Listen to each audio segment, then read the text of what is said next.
on the role played by SALGA in the constitutional intervention process in local government.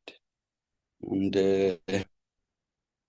I'm informed they are led by their president, Councillor Stoffile, and initially there were doubts that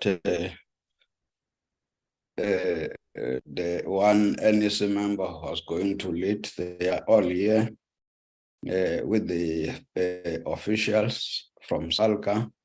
So basically the agenda is that they are going to make their presentation. We welcome you, President, and your team. And I'm sure when we ask such questions, this is an opportunity for you to clarify us. Some of us might not be very clear as to what is the role of SALGA in all of this, what we are dealing with.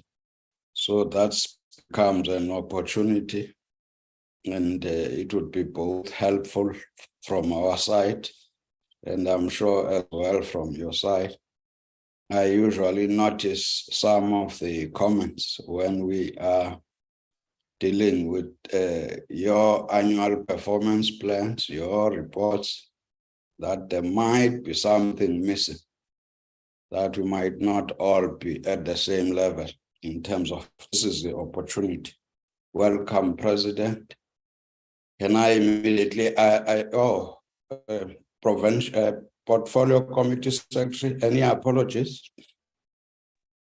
Good morning, Chairperson. Good morning, everybody. We do have an apology from Honorable Purman that won't be able to attend the meeting this morning. She's busy with some constituency obligations. There's also been an apology from Deputy Minister Tau that's out of the country at the moment, and Mr. Wayne McCommons, the Chief Director for Policy and Governance, and Mr. Kasi, the Director for Powers and Functions in the department, will be representing the department in the meeting. And Chairperson, we do form a quorum for the meeting. Thank you very much. Thank you very much. Can I hand over to SALGA President?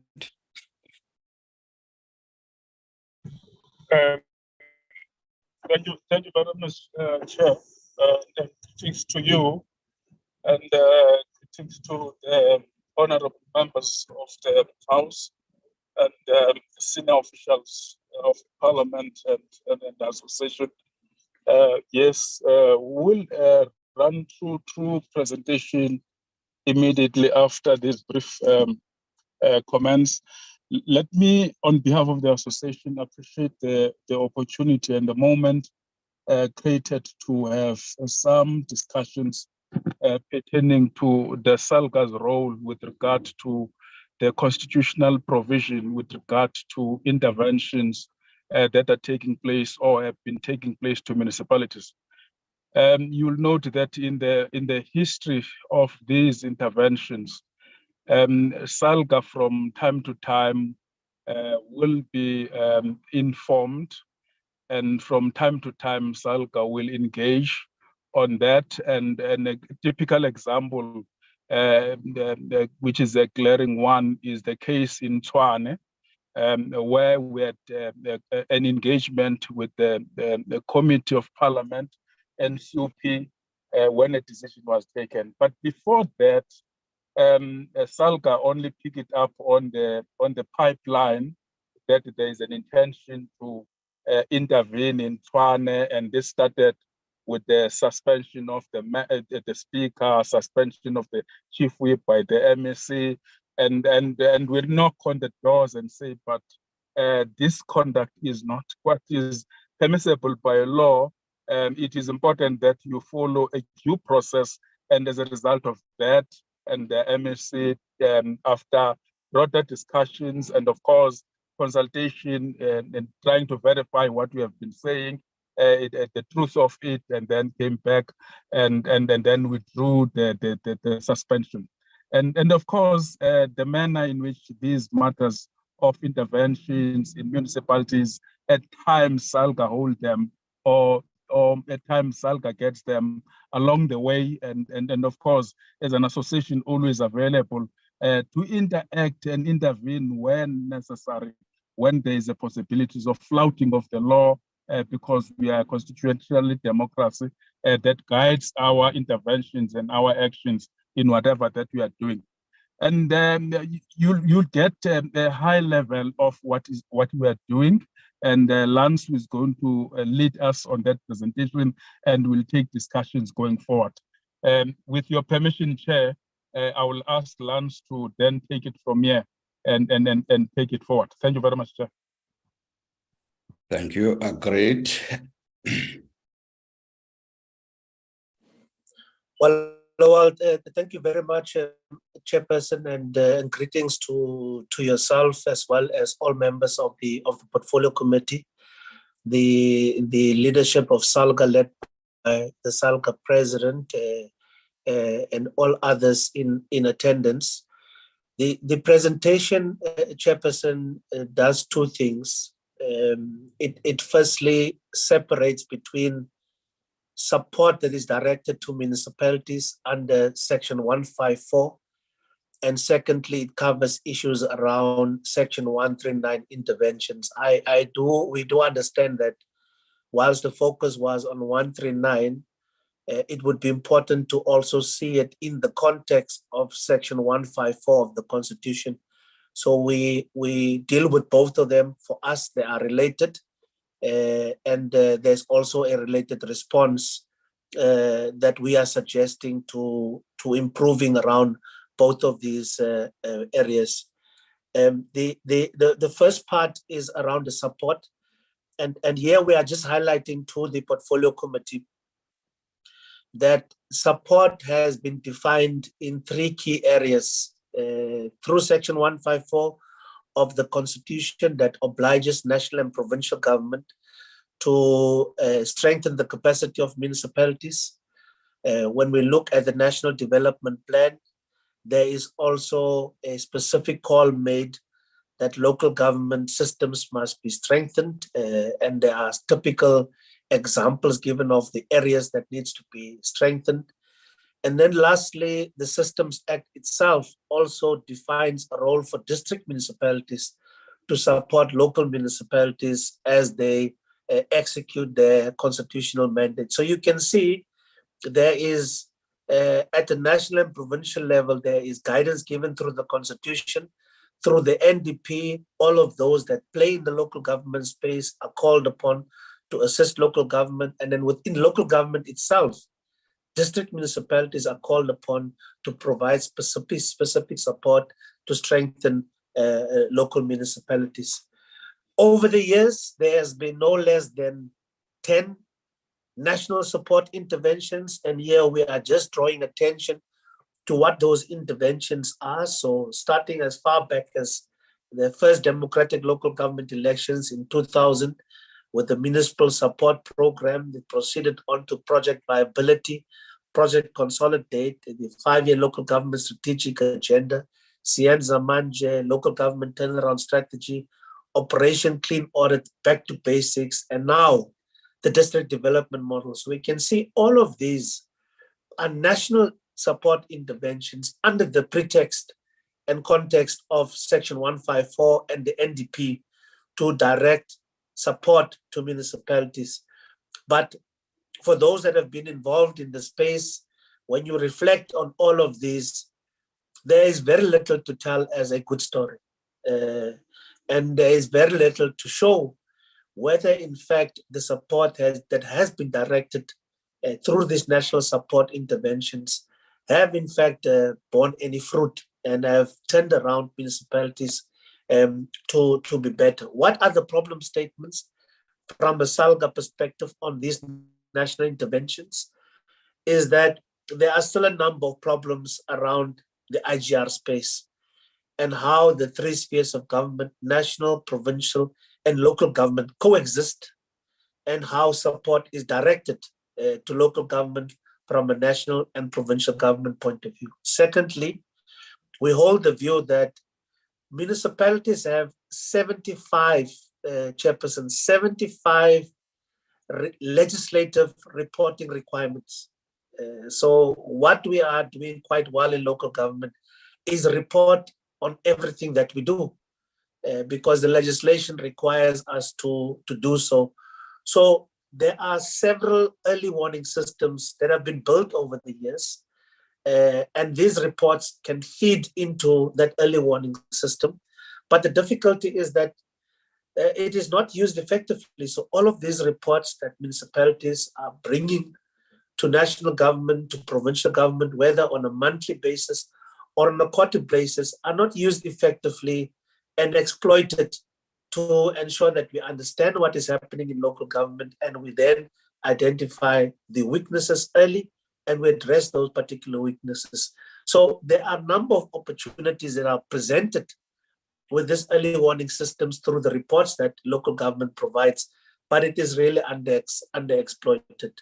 But we have also seen where support has been directed, whether from national or provincial government, that they themselves are not appropriately equipped or capacitated to support municipalities. And there are numerous examples that could be used of recent developments where support has been directed to municipalities, that sending an official from a national department or sending an official from a provincial department is not necessarily the solution to the problem. So trying to second people to go there for a short term is not helping us in the system. It creates more chaos. It creates more confusion when it is done in that manner, because national and provincial government are not properly capacitated to extend such support. So that is the first part, Chairperson, that deals with this Section 5154 support that is directed to municipalities and the difficulties we are seeing as SALGA.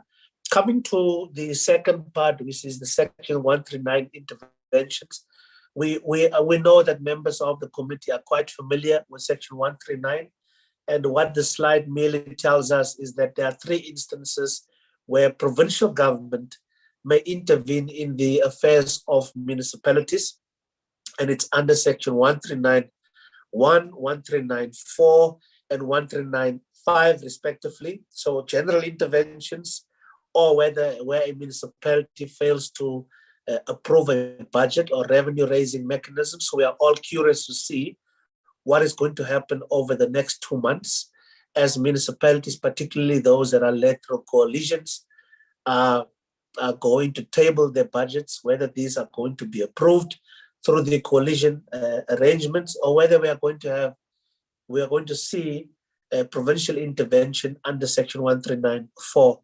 139.5 is basically dealing with the way municipalities are unable to manage its financial affairs, and there's an opportunity for provincial government to intervene in that regard.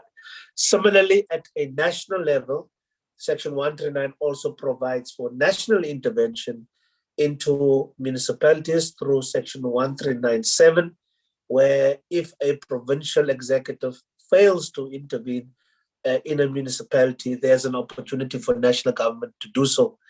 Of course, we have seen instances, and we will address it later on in the presentation, that there are many instances where this should have applied, but it has not applied, where we see delayed interventions in municipalities that are clearly struggling, but we do not see national government using this provision of the Constitution to intervene where the provincial government is not doing so. What is our role as SALGA interventions? And that's the question that we are often asked. While if you look at the legislative framework, there is no specific role given to SALGA around Section 139 interventions. But when we look at the Municipal Finance Management Act, where there are financial interventions into municipalities, we are required to be consulted prior to the finalization of financial recovery plans. I can indicate to you, Chairperson, that this is a legislative requirement that is not being met by provincial and or national government, that when they are involved, we are not consulted on the financial recovery plans. Yes, of course, there are instances where we are consulted and we make our contribution as is required. Secondly, on a quarterly basis, we are to receive the progress reports on interventions, and I can likewise state, with the exception of one province, Chairperson, we do not receive the progress reports on how the interventions are faring from the provinces. And then lastly, we have an opportunity to make representations to the NCOP prior to the intervention being either confirmed or rejected by the NCOP. So as members of the NCOP, we are presented with that opportunity to make our inputs there. And when we talk about specific instances, Chairperson, we will reflect on what our representations were and how they were treated after they were made in the NCOP. So that's the only, out of all of these three legislative obligations placed on involving SALGA, it is only really the last part, us making representation, that has consistently been followed, and us making our contributions. But we will reflect on that as we move on in the presentation. What is our general position when we look at interventions as SALGA? So as SALGA, we are not interested in the politics. We are interested in whether an intervention is going to address these 5 questions that we are posing. So consistently, we pose these 5 questions on every single intervention that or decision that is taken to intervene in a municipality. So our first question that we are asking is this intervention going to provide for democratic and accountable government for the people of that particular municipality? Will it create sustainable services for those people, this intervention? Will it promote social and economic development? Will it promote safe and healthy environment? And lastly, will it involve communities in the process of improving matters in the municipality? Those are the 5 questions that we are asking, and those questions are linked to the objects of local government. So ultimately, when we look at interventions as SALGA, we are asking ourselves, is it an opportunity to fulfill the objects of local government? So we apply the same rigor across every single municipality. It does not matter who governs in that municipality. It does not happen where that municipality is, rural or urban. The same questions are posed as we engage with each of the questions to intervene in a municipality. Here is the picture that is quite sad around interventions, that to date, since 1998, we have had 161 interventions. So decisions have been taken, 161 decisions have been taken to intervene in a municipality. While of those 161, 15 of them were successfully challenged and they were set aside. So indeed, the municipalities had to approach an appropriate court to turn around or invalidate the decision to intervene in their municipalities, and there have been 15 successful cases. The Northwest is leading the pack with the most interventions to date, sitting at 48. And Gauteng and Northern Cape are the ones that are at the lowest. Gauteng has had 4 interventions to date, and similarly, Northern Cape has seen 4 interventions since 1998.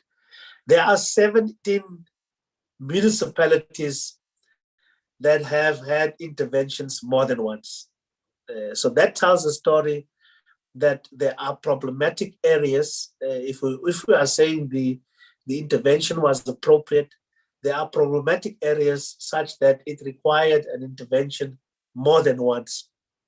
In fact, there are 2 municipalities that have been intervened in 4 times, and there are 3 municipalities that have been intervened in 3 times.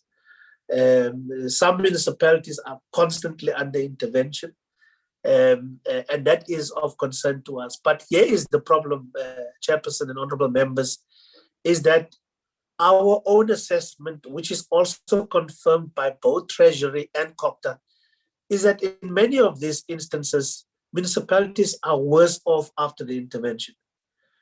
So there is very limited good news stories that emerges from an intervention. Rather, municipalities are worse off. And we are going to reflect on this through actual examples that we have seen over the years.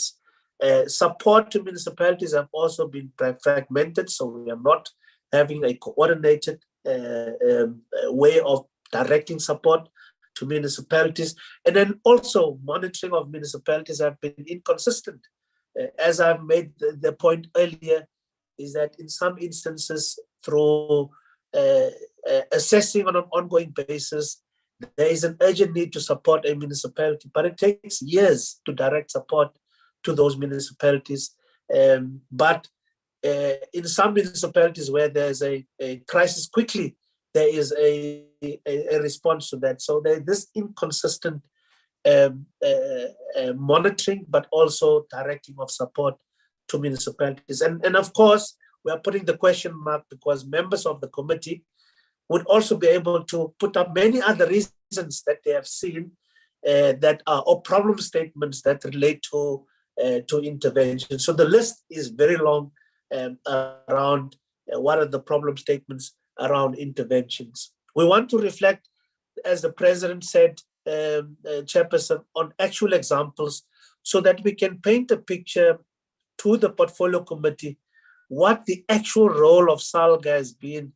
Yes, there is no legislative role for SALGA, while constitutional role on SALGA in 139 interventions, but where we've been presented with an opportunity, what were our views, how were they considered, and as SALGA, what do we think should be done differently around interventions? And we want to start with the example of Tshwane.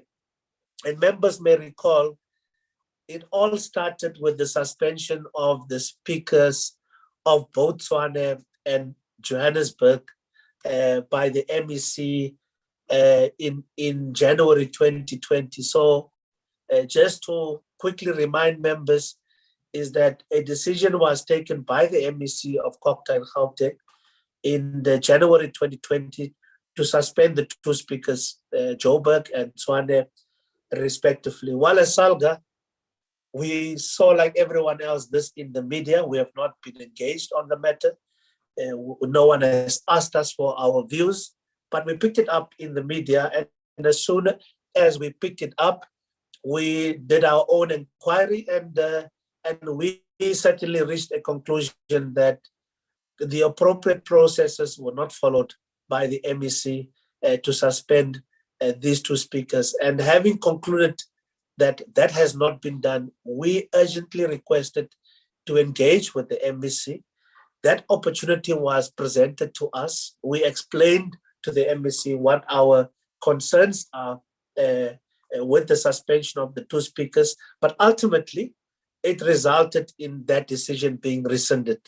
So you can see a relationship between a decision taken by an MEC without consulting with SALGA, SALGA picking it up in the media, doing its own assessment, and then engaging based on the outcomes of the assessment, engaging the relevant authority. In this instance, it is the MEC, and persuading the MEC to revisit his decision because it did not follow the legislative requirement, particularly as outlined in the Code of Conduct in the now Municipal Structures Act. So that's the first area as it relates to Tshwane. This is preceding the actual intervention, but it's the first area where we got involved after picking it up and responded by engagement with the relevant authority. When it came to the dissolution, a decision taken to dissolve Tshwane itself, Tshwane Council, we as SALGA, there is evidence that confirms this, we have made several attempts to engage the leadership of SALGA, of Tshwane. We were not succeeding through the municipality to get that arrangement. We had to engage with the former executive mayor to try and get us to meet with the new executive mayor and the mayoral committee. We succeeded in getting that meeting arranged, but due to unforeseen circumstances, the meeting could not take place. So we could not, through the actual formal processes of engaging the municipality, secure a meeting. We had to go outside, ask someone to assist us to engage with the municipality. It was set up, and unfortunately, at short notice, it could not take place. But we have also seen that shortly thereafter there were leadership changes, and again trying to meet with the leadership, we were unsuccessful. When we interacted with the MEC in January, he presented to us what some of the challenges were, and that's why we wanted to meet with the leadership of Tshwane, because ours is to, yes, we hear the MEC side of the story, but we want to hear from our member. And so when we seek to engage with our members is to get an indication from them, and we will give you other examples of where we have similarly been briefed on a matter, and then we engage with the municipality who's our member to get our own understanding of developments directly from the municipality. So we could not engage, but a decision was taken ultimately by provincial government to dissolve the council. Of course, we didn't receive any formal communique. We picked it up like everyone else in the media space, because there's no obligation placed on provincial government or on an MEC to inform us that he is intervening in a municipality, in this instance, dissolving a municipality. What was our position on the intervention? So the problem statement we are making is that we were not engaged prior to decision being taken. We had this difficulty that we could not meet with the city of Tshwane. So we have not, whilst we were hearing the allegations, we were not able to confirm those through engaging directly with the leadership of Tshwane itself. But that itself did not influence the position that we took as SALGA, because our position remained answering these 5 questions. So as I said earlier, we follow consistently the same approach. When a decision is taken to intervene in the municipality, we ask these 5 questions. Of course, with the benefit of hearing from a municipality, it empowers us to understand the municipal perspective of things.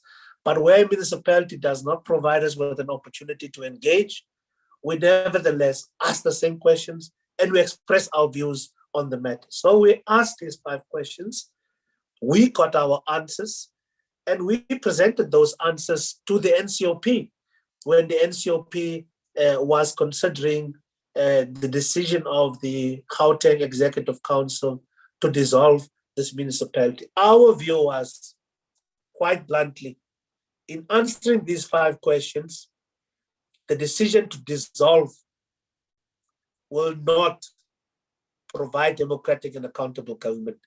It will not improve the sustainable delivery of services or promote social and economic development or promote safe and healthy environments. In fact, we were convinced that municipalities, communities were not involved and would not be involved in the matter. So we instead of resolving this problem, we're throwing it back to communities and saying to them, come and vote again and give us a new government, because this one that you gave us is not working.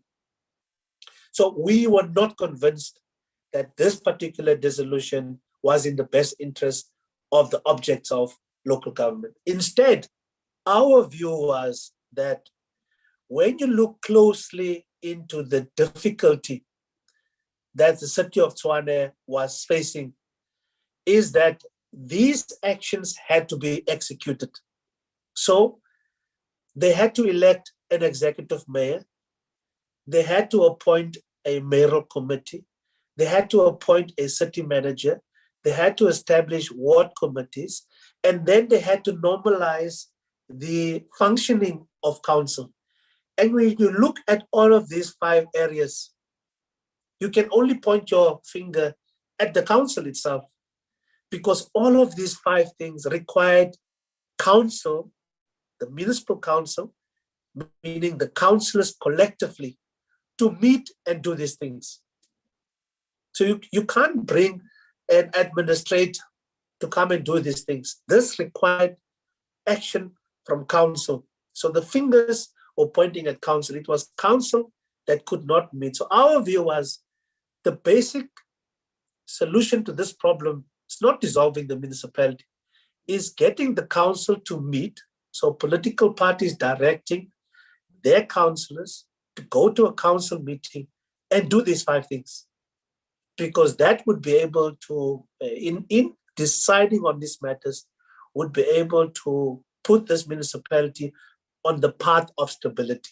And that's what we thought the solution was, not dissolving the council. We then said, well, if you want to continue with dissolving this municipality, we would not advise it as SALGA, but if you are hell-bound in doing so, can you at least do the following? Have an intervention plan, have proper terms of reference, do not deploy an administrator, deploy a team of experts that would assist an administrator during the 90-day period, get the necessary expertise and experience on board, and then ensure that there is regular reporting on progress made on this intervention.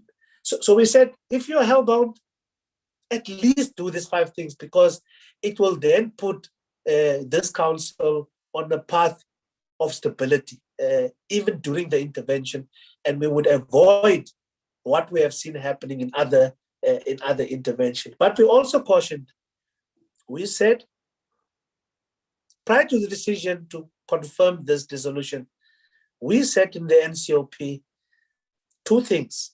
Also be mindful that at the time we were in a state of national disaster with COVID, and you would not be able to have a by-election in the 90 days that were anticipated because of COVID itself. So firstly, you are going to have a problem by not adhering to the Constitution of the Republic by having by-elections in 90 days. So we already cautioned and said, you are going to have difficulties here.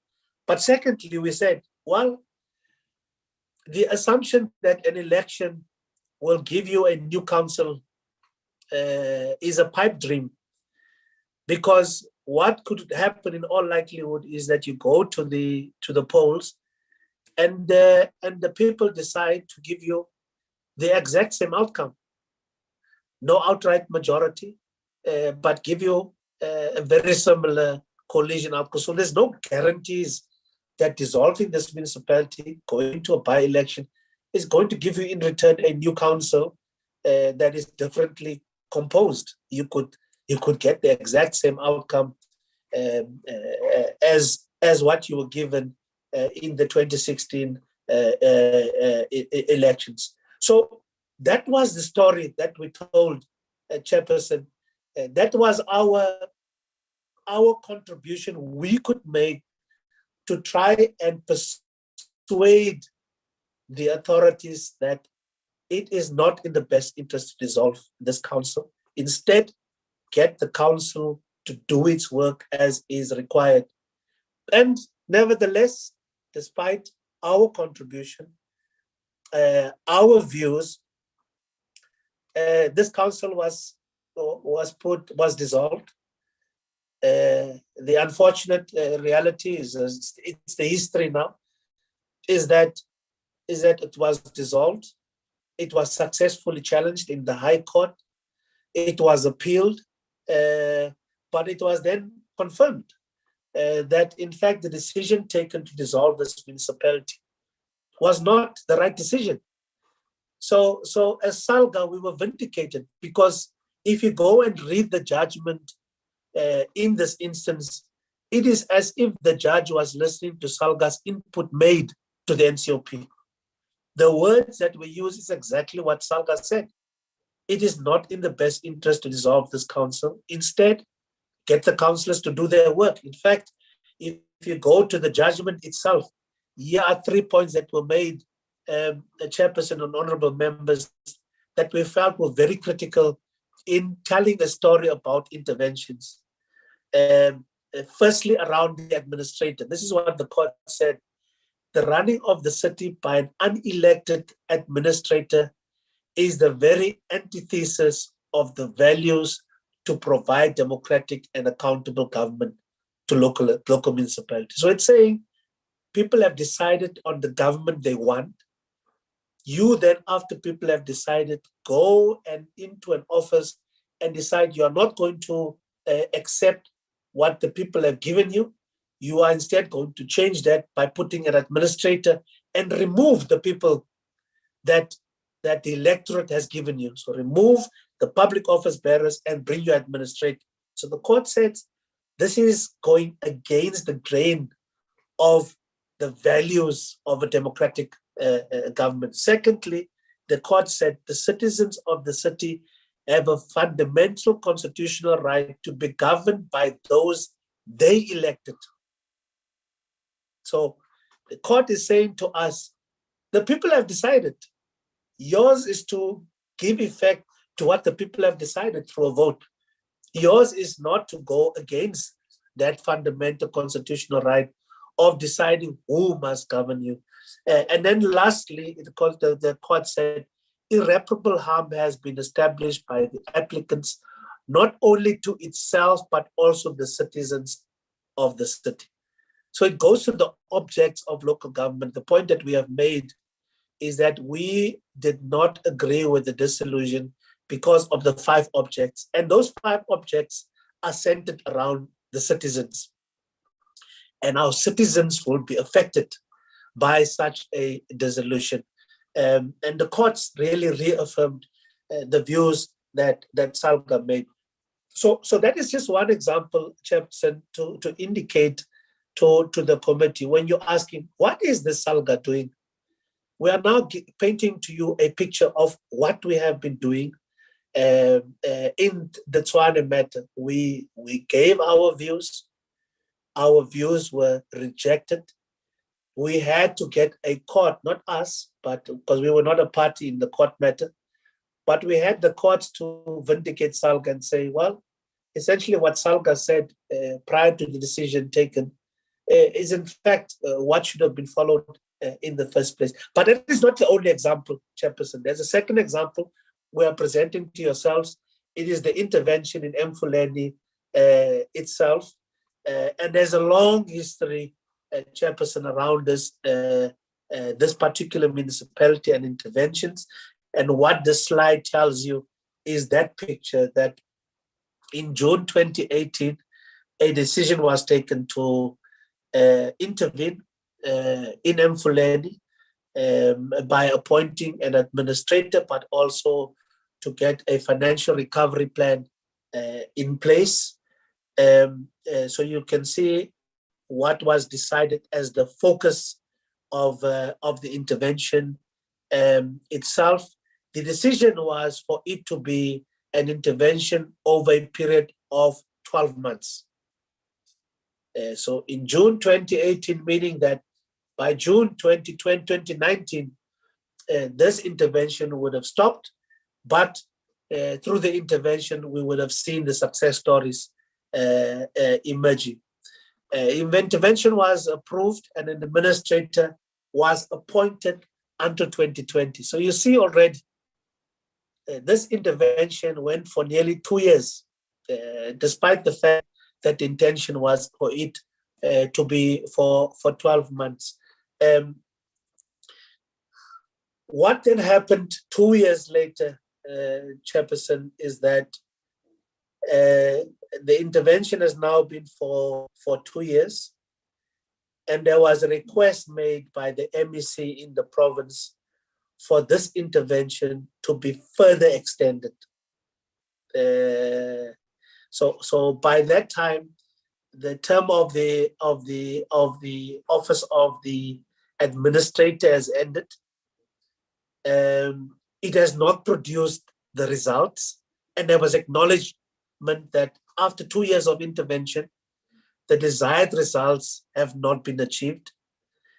That it was confirmed that this municipality continues to experience serious challenges, and there is a need for an administrator to be appointed for the further 12 months. What it would have meant is that this municipality would have been under intervention for 3 years. The first 2 years, confirmed by provincial government, have not been successful. It has not achieved its desired result, but we must give another 12 months to see whether it's going to give the desired results. And we had a concern with that particular intervention. And so when we were briefed by the MEC, we then convened an engagement with the municipality itself. So we met with the troika of the municipality to get from them what their own views are, what their perspectives are, and we also present to them what our thinking is based on what we heard from the MEC, and we then jointly defined a way forward on how SALGA could be of assistance in trying to resolve this particular matter. Once we have engaged with the municipality, we then went back to the MEC and we raised our concerns with this new intent. And firstly, we questioned the legal status of the Section 129 intervention, and there were a number of points that we have made. We also delved into the desired outcome of the intervention. What would be guarantees that an extension of the intervention will give us or produce different or more desired outcomes.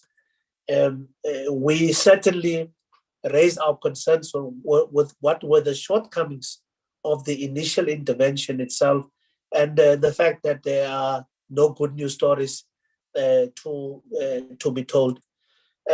We also proposed what we think was the appropriate way to deal with this matter going forward. We said, let's do a proper analysis of an assessment of the municipality itself. Let's go into the financial recovery plan itself that was developed and why it has not produced the results. Identify what the current challenges are that needs to be addressed. And once we've identified those challenges, come up with appropriate actions to address those challenges, and then identify what support mechanisms must be directed to that municipality. That was our suggested approach, because we felt that intervention is not the response. Let's do an assessment, identify the weaknesses, deploy appropriate support mechanisms to address those weaknesses, including identifying the appropriate stakeholder to provide the necessary support. Well, despite our suggestions, Chairperson, and our approach, it was decided that, well, the intervention would be extended. And all of us know that that extension went on not only for 12 months, it went on until October 2022, meaning that this municipality was under intervention for more than 4 years. We had guarded against this, and as we speak, since the administrator has come out of that municipality, since the provincial government has withdrawn its intervention, this municipality has totally collapsed. Despite the fact that there was a financial recovery plan, this municipality's debts to, in particular, Eskom and water boards have more than tripled. So under the guise of an intervention the debt has more than tripled. So the municipality is worse off. It's totally collapsed. Under this intervention, this particular municipality's bank account was attached. Under a financial recovery intervention, this municipality's bank account was attached. So this municipality is a typical example of, despite our caution as SALGA, it is worst off after an intervention, and it's going to take something special to turn around this particular municipality. In fact, it takes us back to what we had proposed back in 2020. What we had proposed in 2020 must be done. This slide still applies, because this is the only way to try and address the problems of Mfuleni, but it also requires all on sundry who really want the best interest of Mfuleni to be looked after, to get involved. And as SALGA, we are more than willing to be part of this particular process of turning around that municipality. Mangaung, it has been in the news for all of the wrong things, but similarly, they were put under intervention in December 2019.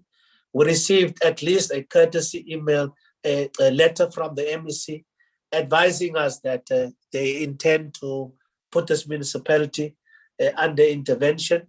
A month later, in January 2020, the administrators took office. But look at the difficulty, Chairperson, is that administrators are put in office in January 2020, but the terms of reference that guides the administrators were only finalized in May 2020. So the question is, from January up to May, for the 4 months, what were those administrators doing without terms of reference in that municipality? And then the financial recovery plan was consulted upon in July, so 5 months after the appointment of the administrator, and we have seen the difficulties this particular municipality has gone through. Of course, we had, and this is the letter, we're just giving you an example of the letter. And Chairperson, when you read this letter, and members, you would understand SALGA's concerns with this particular letter, which we raised explicitly with provincial government, our concerns with this letter, including the attempts that were made to intervene in this municipality. We felt that the financial challenges, which is in the core why there was an intervention in Mangaung, there is a contribution from national and provincial government itself. They could have assisted this municipality by paying what was due to this municipality. So in the main, our concerns were around the processes followed in the implementation of this particular interventions, practically what has happened, including the deployment of people to this municipality. And we are sitting, Chairperson, 3 years later, and Mangaung has not changed. So 3 years later, it has been under a national intervention, financial recovery. We have not seen that recovery. We have just seen this municipality going from bad to worse. But we have made many attempts through our views made, the questions that we were posing during the attempts to intervene in this municipality.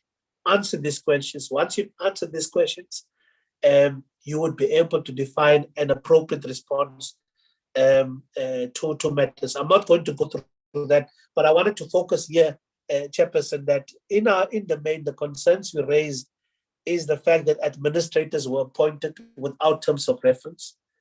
This is a financial recovery, but as July, some 5 months later, we were still consulting on a financial recovery plan, but administrators are in office. But also look at what was owed to this municipality by provincial government, what was owed to this municipality by national government through the schools. And this would have contributed if payment of these amounts were made to Mangaung, it would certainly have changed the picture on the financial status of this municipality. So in our view, we said the solution is not necessarily an intervention. The solution is to get national and provincial government to pay what is due to this municipality and get it out of the financial difficulties it was experienced. But we are looking 3 years later, and there is still no good news story around Mangaung itself. Chairperson, last example we want to give you, we did not put the detail, Titsabotla municipality. This is probably one of the most recent because it happened in November last year. Chaos in this municipality. The electorate has given this municipality an outright majority. But in that particular municipality, it had 2 speakers, 2 mayors, 2 municipal managers fighting about a single bank account and who must have access to the bank account. So absolute chaos created in this municipality. The solution that was tabled was a dissolution of this council. As SALGA, we did not agree because we felt the dissolution is not answering the 5 questions that we posed on the objects of local government. We felt the solution was in the politics of the matter. Deal with the politics, you will then also deal with the problem. So by throwing this back to the electorate, you are not solving the problem. But be that as it may, this municipality was dissolved, elections have taken place, a coalition has now, and a hung council has emerged after the elections, and we all know the story about the instability that is now continuing in this particular municipality. Even within the current coalition arrangements, there is absolute chaos in this particular municipality. So again, an example of where a decision is taken to intervene in a municipality. SALGA is disagreeing with that and putting forward a different approach that must be followed. We are ignored, and then we see the results that we are seeing before us. What are we suggesting, Chairperson, as we conclude our presentation? And there is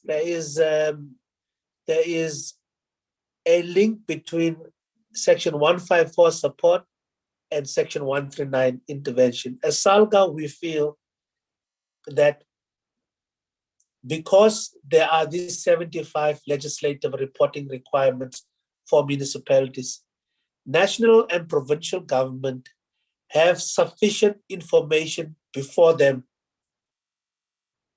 to develop an early warning system.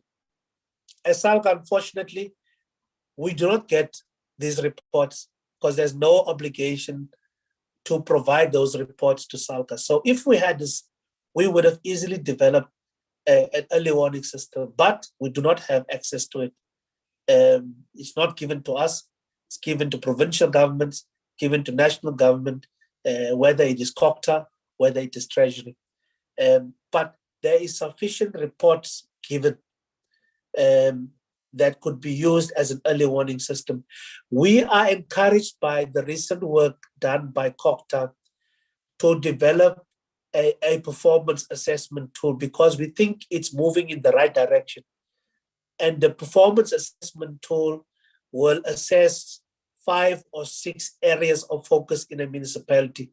So it will require specific reports, whether it's on governance, whether it's community engagement, whether it's on service delivery, that municipalities must complete and submit to COCTA. That for us is a very useful tool that could be used to assess on a quarterly basis what is the state of every single municipality. And once you have a picture of the state of a municipality, you are able to, on an ongoing basis, assess how the municipality is faring. And the municipality itself can do self-assessment. So what are the areas of non-performance? Where are the areas that we must self-correct as a municipality? But also it presents an opportunity for national and provincial government to say, well, here are areas that relates to our work, Treasury. Here are areas that relates to our work, COCTA. Here are areas that relates to our work, water and sanitation, that requires an early support to this municipality. So this municipality is struggling on this particular area, spending of big funding. Let's provide direct support to this municipality because we know that it is struggling. So we can identify targeted support to municipalities. We can ensure that there is contracting between that municipality. If that municipality does not have the capacity to turn around things, we look at where the capacity resides outside of a municipality. It could come from another municipality that is doing fairly well on this area. It could come from sources outside of provincial and national and local government in the private sector.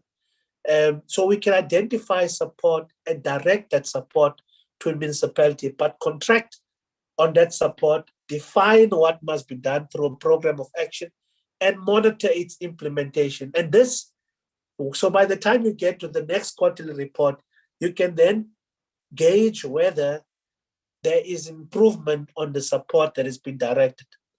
If there's no improvement, or if improvement requires a much longer term, you can then say, let's give it another 6 months or give it another 9 months, but you are attending and addressing the problem. But we are able to, on a quarterly basis, assess how municipalities are doing so that we identify problems early and we direct support early or at the appropriate moment, and we lock it into a process of support rather than waiting for things to totally collapse and then with the first thing you want to intervene in a municipality and walk away with no results for that municipality. That is our approach that we are putting forward. We certainly think between ourselves, COCTA and Treasury, that we are in agreement that this should be an approach to assist and direct support to our municipalities, and that is what our views are on this particular matter. Chairperson, I have taken so much time, but I'm hoping that it paints a picture of 139 interventions, what SALGA's role has been. Of course, we would hope that we must not be the organization that says, well, we told you so. We must really be an organization that people see as value add. We are not there to fight. We are just showing you the picture where the advice that we have given, the views that we have advanced have just been totally ignored, and we required others to agree with us. But then the damage has already been done, and that's the unfortunate realities that we have to live with. Thank you very much, Chairperson. Thank you very much. I think this was an elaborate presentation. So for now, there will be no need for any additions. I think the president and the leadership will come in when members have raised questions. But before that, can I acknowledge the presence of the Deputy Minister, Honorable Benz Namashe? My attention was drawn to your presence later by the Portfolio Committee Secretary. We acknowledge you, DM. Welcome. Thank you, Chair. Thank you, Chair. Okay, but it's good to listen, even if you have not been acknowledged. I'm sure the presentation itself was of interest to all of us. I can see the hands now. I was waiting for them. So the first one would be Honorable Mkalipi, number 2, Honorable Mpumza, number 3, Honorable Spies, number 4, Honorable Smale, number 5, Honorable Teza, number 6, Honorable Kabanchaba. Can we start in that order? Honorable Mkalipi? Okay, Nkosi Chairperson. Thank you very much for the presentation from the COO. Chair, this is very interesting indeed, because we are in a very deep crisis as the country in terms of the municipalities. And then the presentation is very clear, it's very explicit in a way that how many interventions has been done. I think the COO mentioned 161 out of 273 or 278 municipalities in the country. And this is not the first time we have been complaining, frustrated about the situation in the country in terms of the municipalities. And in this committee, we've been saying that all stakeholders must put their hands together because we have a common goal to ensure that there is a service delivery to the people on the ground. So therefore, we've been longing to get all stakeholders who are involved in the municipality to come with solutions, because at the end of the day, it can't help us to say who is wrong, who is supposed to do what, but all people who are supposed to do something must ensure that they do something in order to save the municipalities. I remember the last time we engaged with SALGA, we even have a small altercation with my favorite president of SALGA when we hit hard, because our duty as members of this committee is to ensure there's an accountability, or anyone who's supposed to work must be accountable. So we are doing an oversight as this portfolio committee. And then we have raised several issues in terms of how we view the reason why there's a collapse, the total collapse on municipalities. And one of the reasons we said is the political decisions that are taking place. It's corruption, but the very much a challenge is politically one. But it can be correct when we are going to say, no, let us leave everything, because the political parties are the one who are causing this total collapse of municipalities. So the SALGA must come clean and tell us what is their role. And the president comes here and makes some example to say, I remember he made an example of the former mayor, I think the current chairperson of demarcation board, municipal demarcation board, Bob Manyon. But we came very strong to him to say, it does not help to make those examples, but as SALGA, tell us, what are you doing to reverse or to rescue the situation? Because coming here telling us that it was not SALGA who removed Mr. Manyoni to be a mayor of Mangaung, and another example except, is not helping the situation. Tell us your role as SALGA. Now we are discussing what is the constitutional role of SALGA. And they are telling us something that is, they're not telling us for the first time, Chair. Do you remember when we visited one municipality, I think it was Likwa in Mpumalanga? And then they also share their frustration with us as committee members and say that in some of this intervention, as the CEO was also alluding to the very same fact, to say that when the Section 139 this intervention is put in place, they don't get consulted at SALGA. And then the CEO is also expatiating by saying that, for example, Tuan, they also had another view, and then they were given an EA by the MEC that time on how to solve the problem of Tuan. But their position to the committee was saying that we are not given an ample time, or we are not consulted as SALGA when there is Section 139 that has to kick in. And our issues was also around that Section 139 to say, how far does the department, or how far does this Section 139 goes in terms of intervening? Because when we were in that municipality, after 2021 local government, the administrator, or the role of the administrator was still there, the role of the department. So now we are very clear to say they don't get involved in terms of the legislation. So therefore, a clear question to them, Uti, what needs to be done? What is their perspective, Bona, in order to address that constitutional role? Because they don't have a constitutional role. So what legislative reform are needed to enable SALGA to be involved more formally in the constitutional intervention process? If they can share that one. Have they also tried to engage with the minister? Because if you are talking about the constitutional role, it means that the constitution must be changed in order to, in order for SALGA to be involved as well. But again, Chairperson, I know if there is a problem, any problem, whether in the country or anywhere, if there's a vacuum, we must also apply the law. There must be a law in terms of intervention. But the situation that we are facing with, does it only need the law? Are we saying there's a gap in the law that needs to be addressed?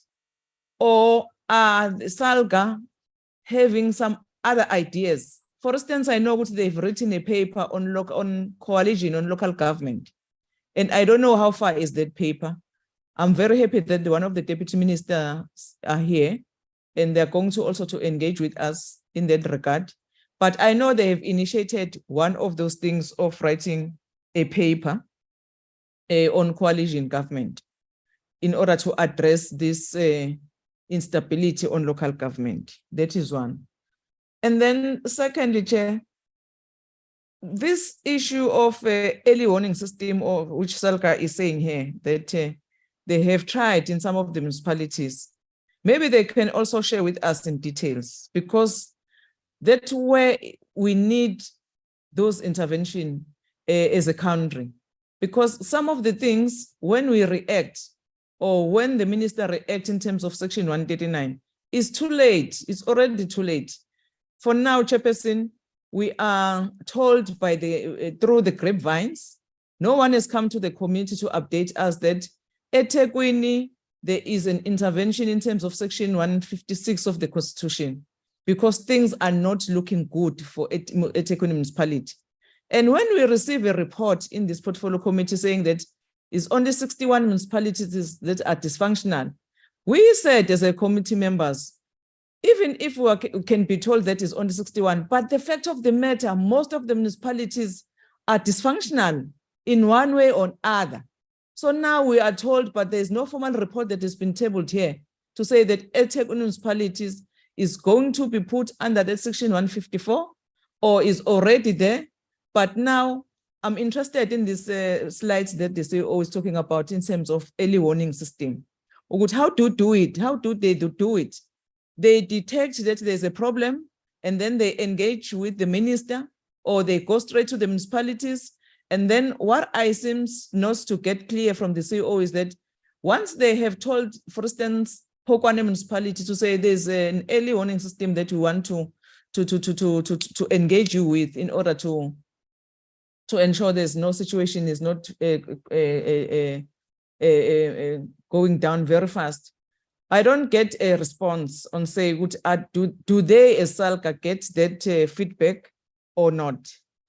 And then the last one, Chair, because other colleagues, they have to come. I saw that in 2019, the CEO is telling us that in terms of the interventions, in 2019, they have come with Khawuleza District Development Plan.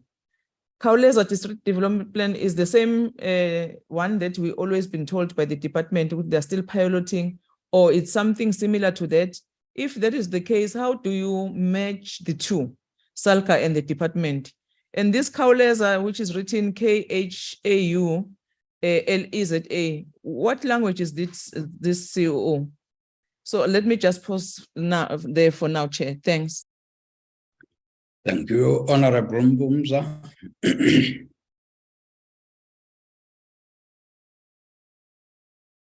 Honorable Mbumza. Thank you, Chairperson. Good morning to you, Chairperson, the President of SALGA, honorable members, and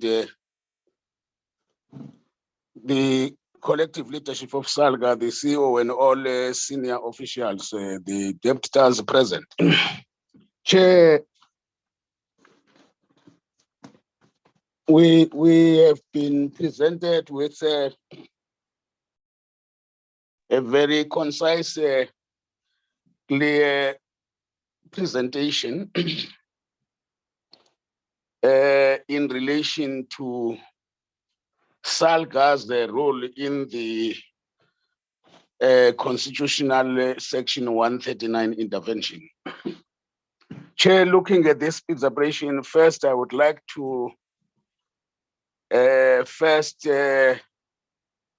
remind the president of SALGA, in particular, that there are deputy ministers present in our meeting. That at some particular time, not once or twice, the president of SALGA or SALGA has indicated that the problem in local government, there is a big elephant in the room.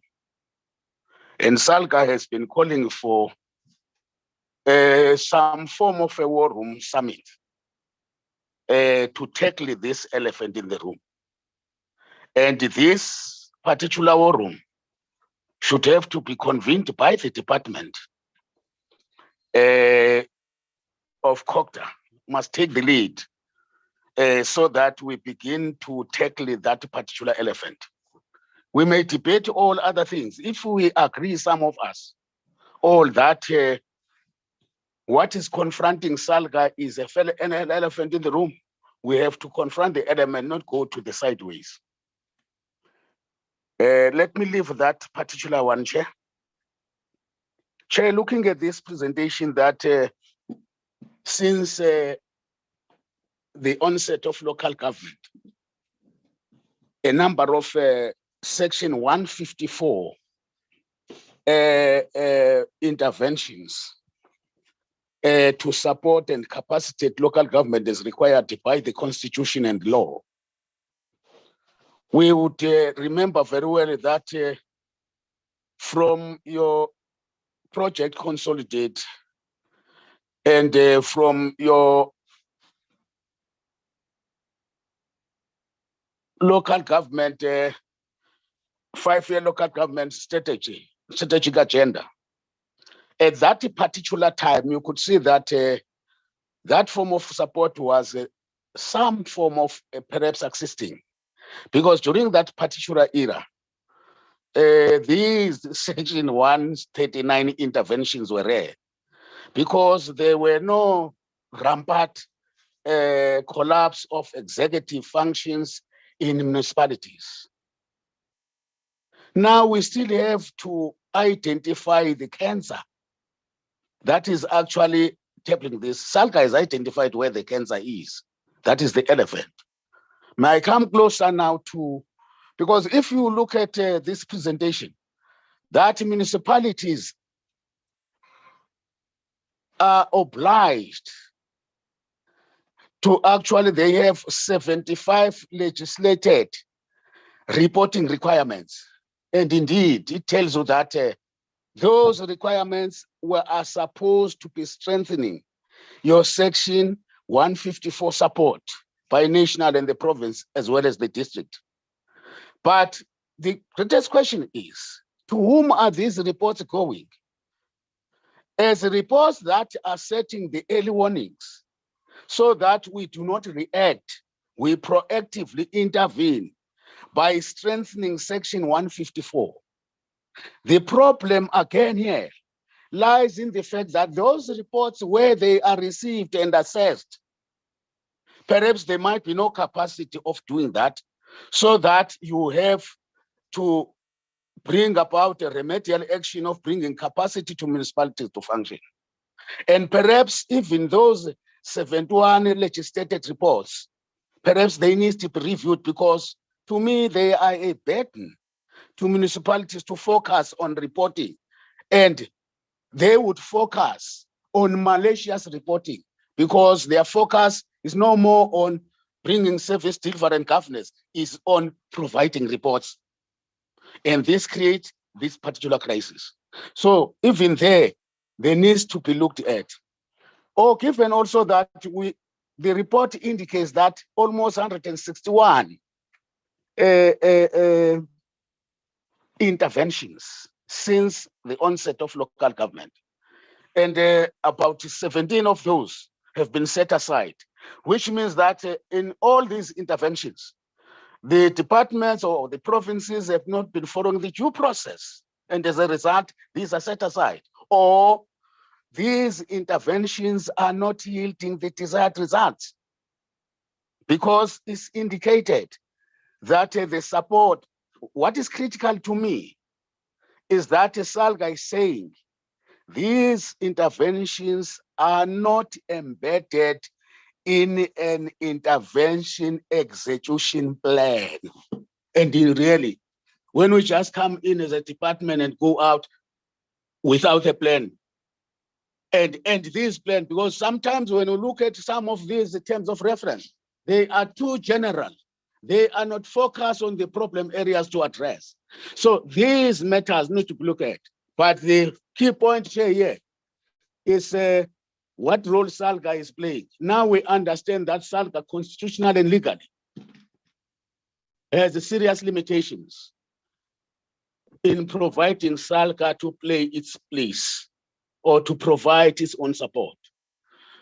And then you begin to sense that they only intervene through the consultation that is embedded in municipal finance management, and to some extent, the Systems Act might get them to get in. So in the end, it begins to say that if SALGA then is not consulted, only bringing a report to the NCOP, it is a challenge that they could not, as an association of local government, then it means that it should be looked at, because the SALGA had been asking for some time, even in the past, whether when they are assessing their member municipalities, is the architecture of local government in the individual municipalities actually embedded in the 5 objects of local government? And is the organization or the institutions actually geared towards, aligned to these 5 local government pillars so that the municipality could run? The question that they are raising, that is the question that they ask, that this intervention actually to respond to these. And indeed, per this presentation, it is clear that these interventions are not responding to those objects of local government in actually strengthening and pursuing the object of a developmental local state. Now, the question that I want to ask is to SALGA, what legislative reforms do they perceive or do they think should be looked at to ensure that, one, in the current legislation of intervention, perhaps there is a clause that would actually involve them that they be consulted, or a clause that would actually invite them to participate in the revocation of Section 139, or in actually lifting up that organ, whatever, so that they participate. Secondly, I wanted to get sure whether what input has SALGA actually put in the current intervention and municipal support and monitoring development act that is currently in the hands of the department. Are they actually inputting on that? If not, why not? Thanks, Chair. Thank you. Honorable Space, you are the next speaker.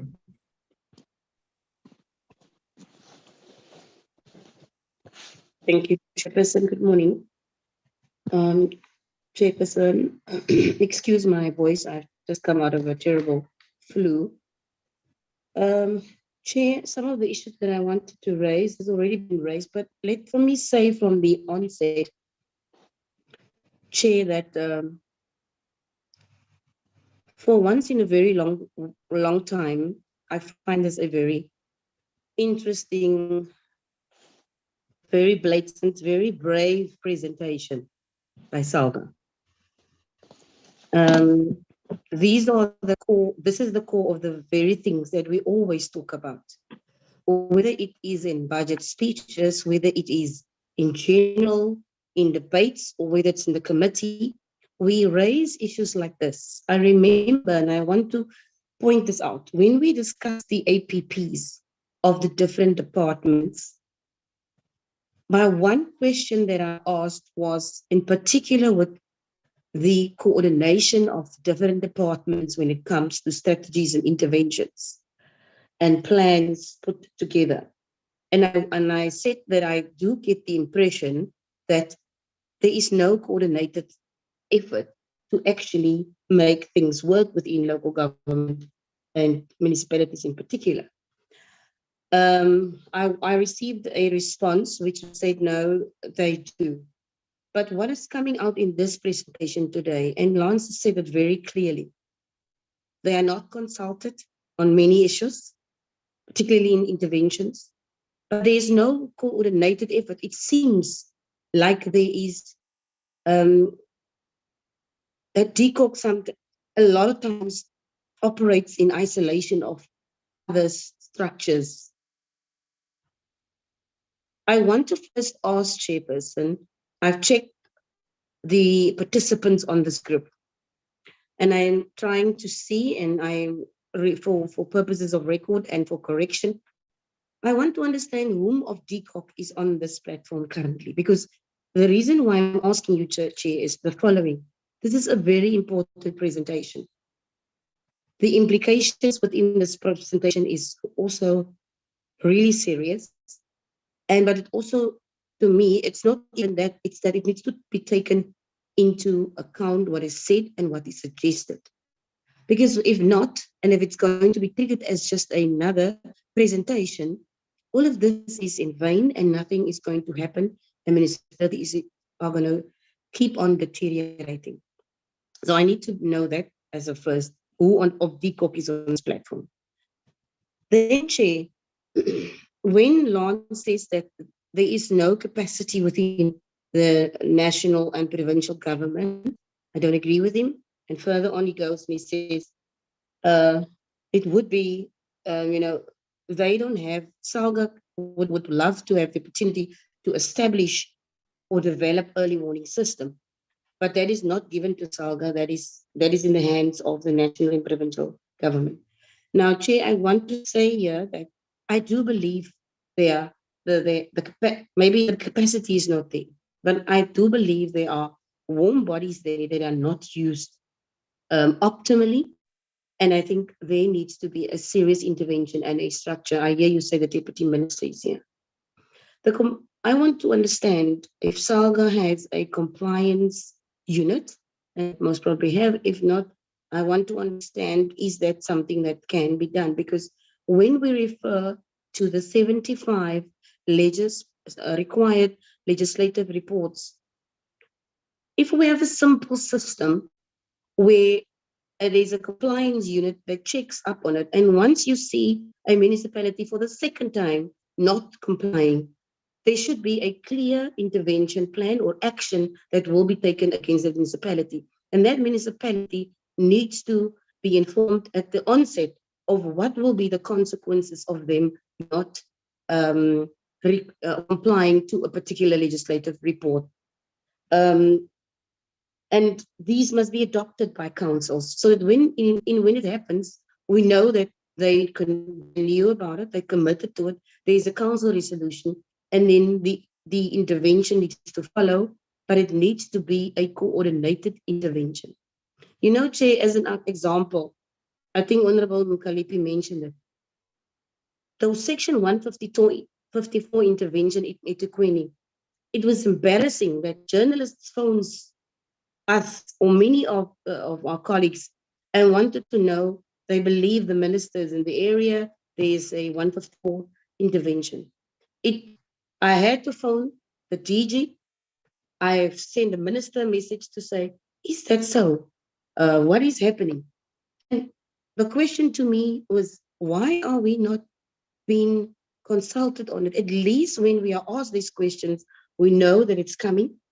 We know what is going to be following, and what is put in place to ensure that this actually happens.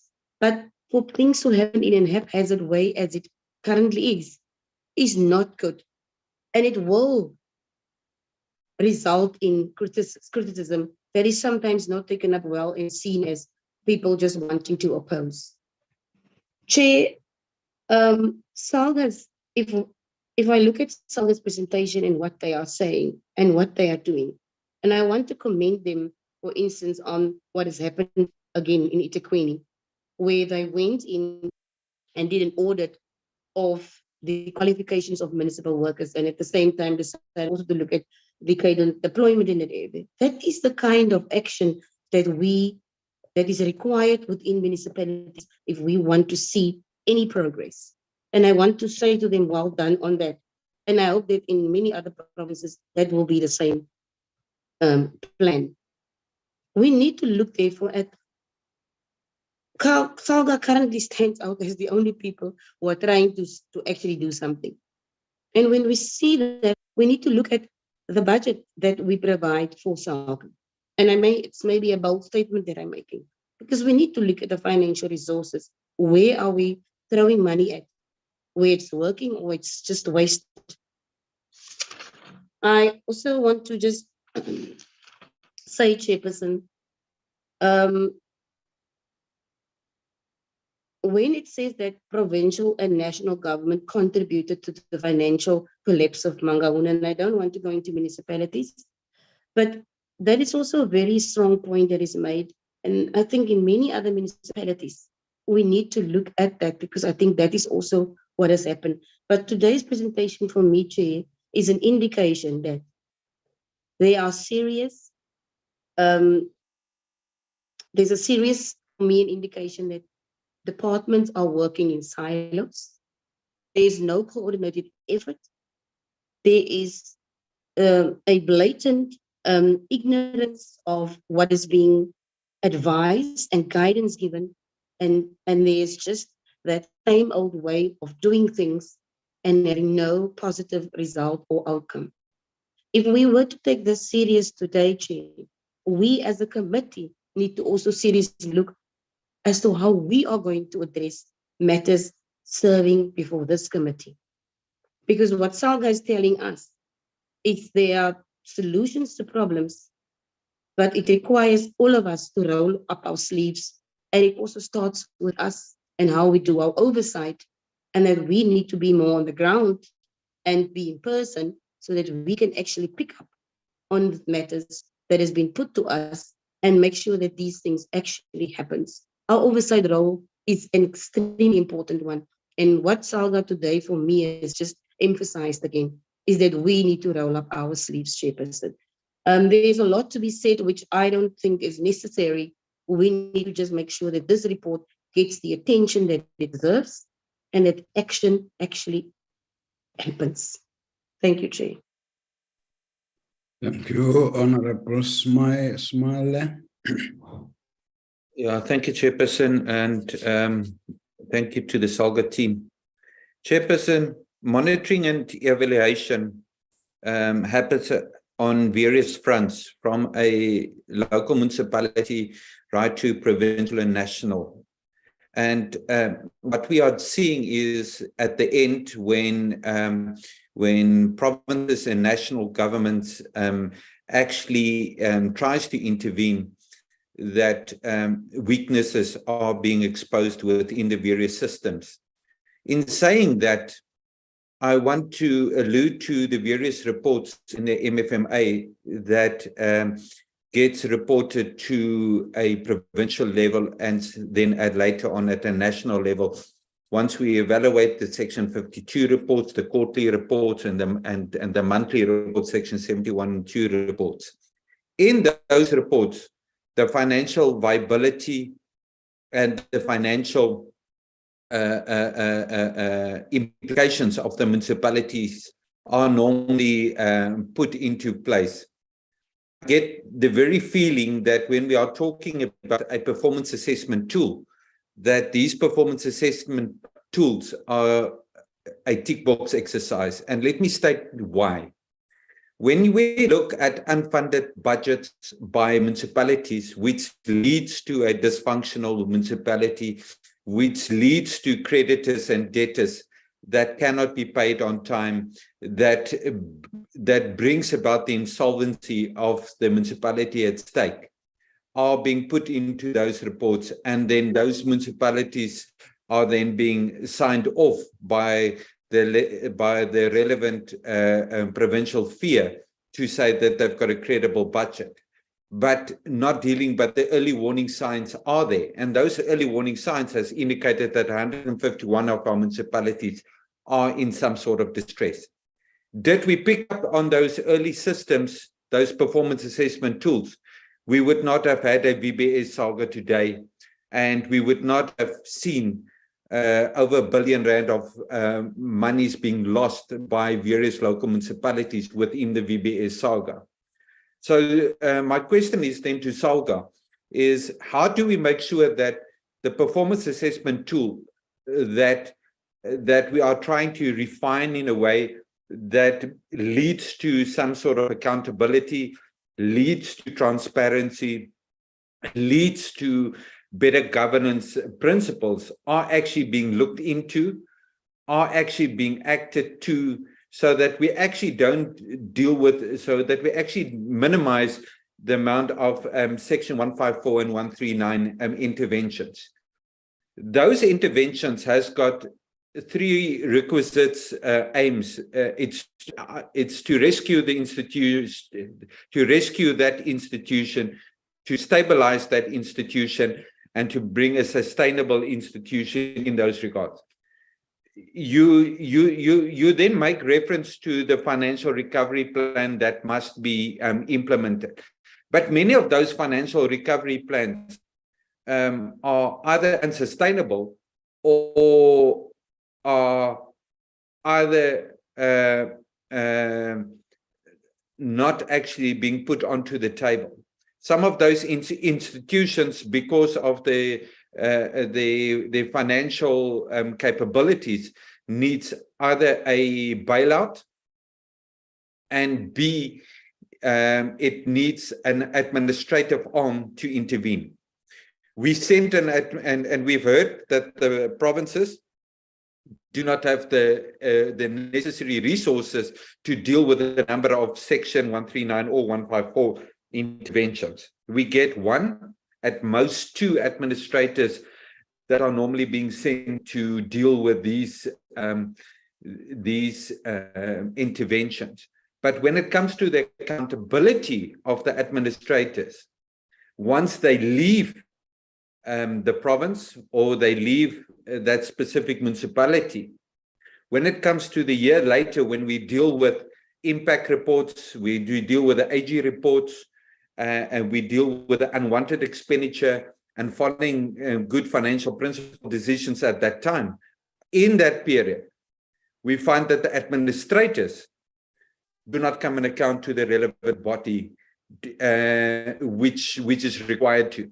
So my question is, in your performance assessment tool, and when we look at accountability, how do we then make sure that the people that are responsible for implementing these financial recovery plans, how are they being held accountable? Are they regularly monitored in those phases of accountability? And where they transgressed, are we making them sure then at a different level that they are being held accountable? Because what we are seeing is that they are moving from place A to place B, and the lack of accountability questions up. So how do we then strengthen, from SALGA's point of view, the performance and monitoring systems of that phase of the intervention in that regard? And Chairperson, I do think some of the other issues have been covered. So I hope I was precise to the point. Thank you. Thank you. Can we now allow Honorable Peza? No, thank you very much, Chairperson. I think by this time, fellow colleagues have raised some of my concerns.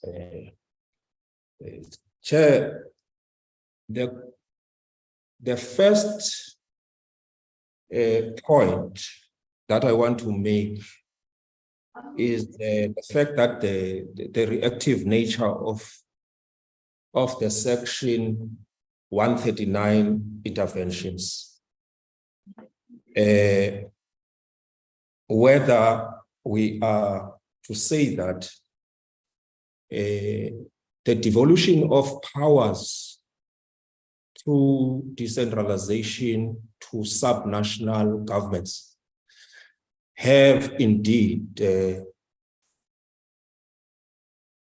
achieved on its intentions. If you look at the state of municipalities in South Africa today, Chair, and then look at a glance at how dysfunctional and unviable municipalities have been since their inception.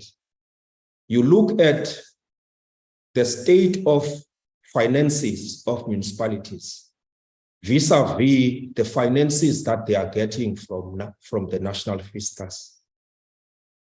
And you look at the provinces, how much they are getting, and you look at the amount of support and intervention. You start wondering, Chair, whether indeed these interventions are sustainable or not. Because SALGA poses a very, very important point about municipalities that could have made it before they were dissolved. That those municipalities, Chair, could have first, before the department recommends the intervention, look at how much they are owed by government departments and businesses, and ensure legislation that those municipalities are paid up before we can talk about interventions. Perhaps we are not going to see as much of the interventions that are coming from national and provincial being used in cases such as Ditsobotla, local municipality, and Mangaung, in the manner that it has been used, because often you see a trend of those interventions being used to warring factions, instead of, because their nature is reactive. There is a fight.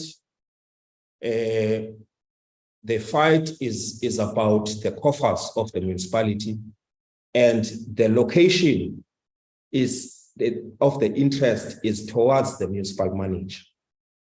When you take and prefer a particular municipal manager over the other, you are talking of interests that you have in terms of what could come out as projects and kickbacks for you as the interested party. But does that solve the problem of the municipalities, as it were? Because our interest, as Honorable Mkhalipi put it, and other colleagues, is that we must see a viable local government. We must see governance, must see good governance. We must realize service delivery. And in many instances, we're not going to see that when there's instabilities, when there is political instability, when there are no skills, attractive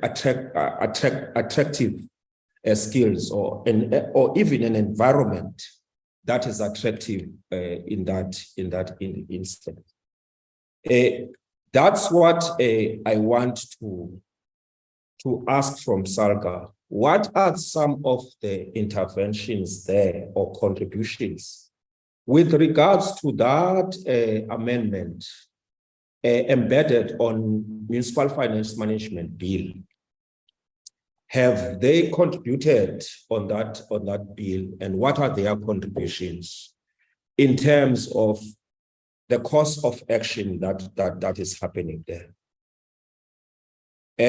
They are talking about, they mentioned, SALGA mentions the National Support Program, Chair. In 2002, the project consolidates Sienza Manje, 2006, Operation Clean Audit, 2011, and District Development Model, 2019. We were here. So my question, if you had this before, these support programs, what are some of the causes for stopping them and opting for as district development model? What is your view as SALGA to say that we must suspend this one, and when we get into power or when in the sixth parliament, then we must put the district development model?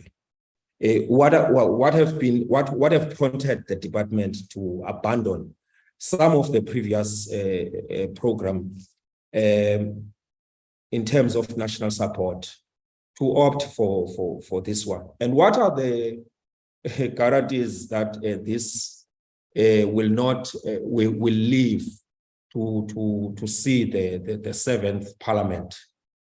Because it looks like every time it's 2002, 2006, 2011, maybe there's 2 years in between there. 6, 7, 8, 9. There's 5 years in between that one, Chair, and then 11 up to 2019. How are we going to ensure that the district development model looks at the performance, as you mentioned, the performance assessment, rather than talking about coordination between departments? The performance assessment report and the report on non-performance monitoring of daily monitoring, because I can imagine, Chair, that if you own a farm and you can't even look at the well-being of your cows from time to time, you are going to see sick cows as it is in the municipalities.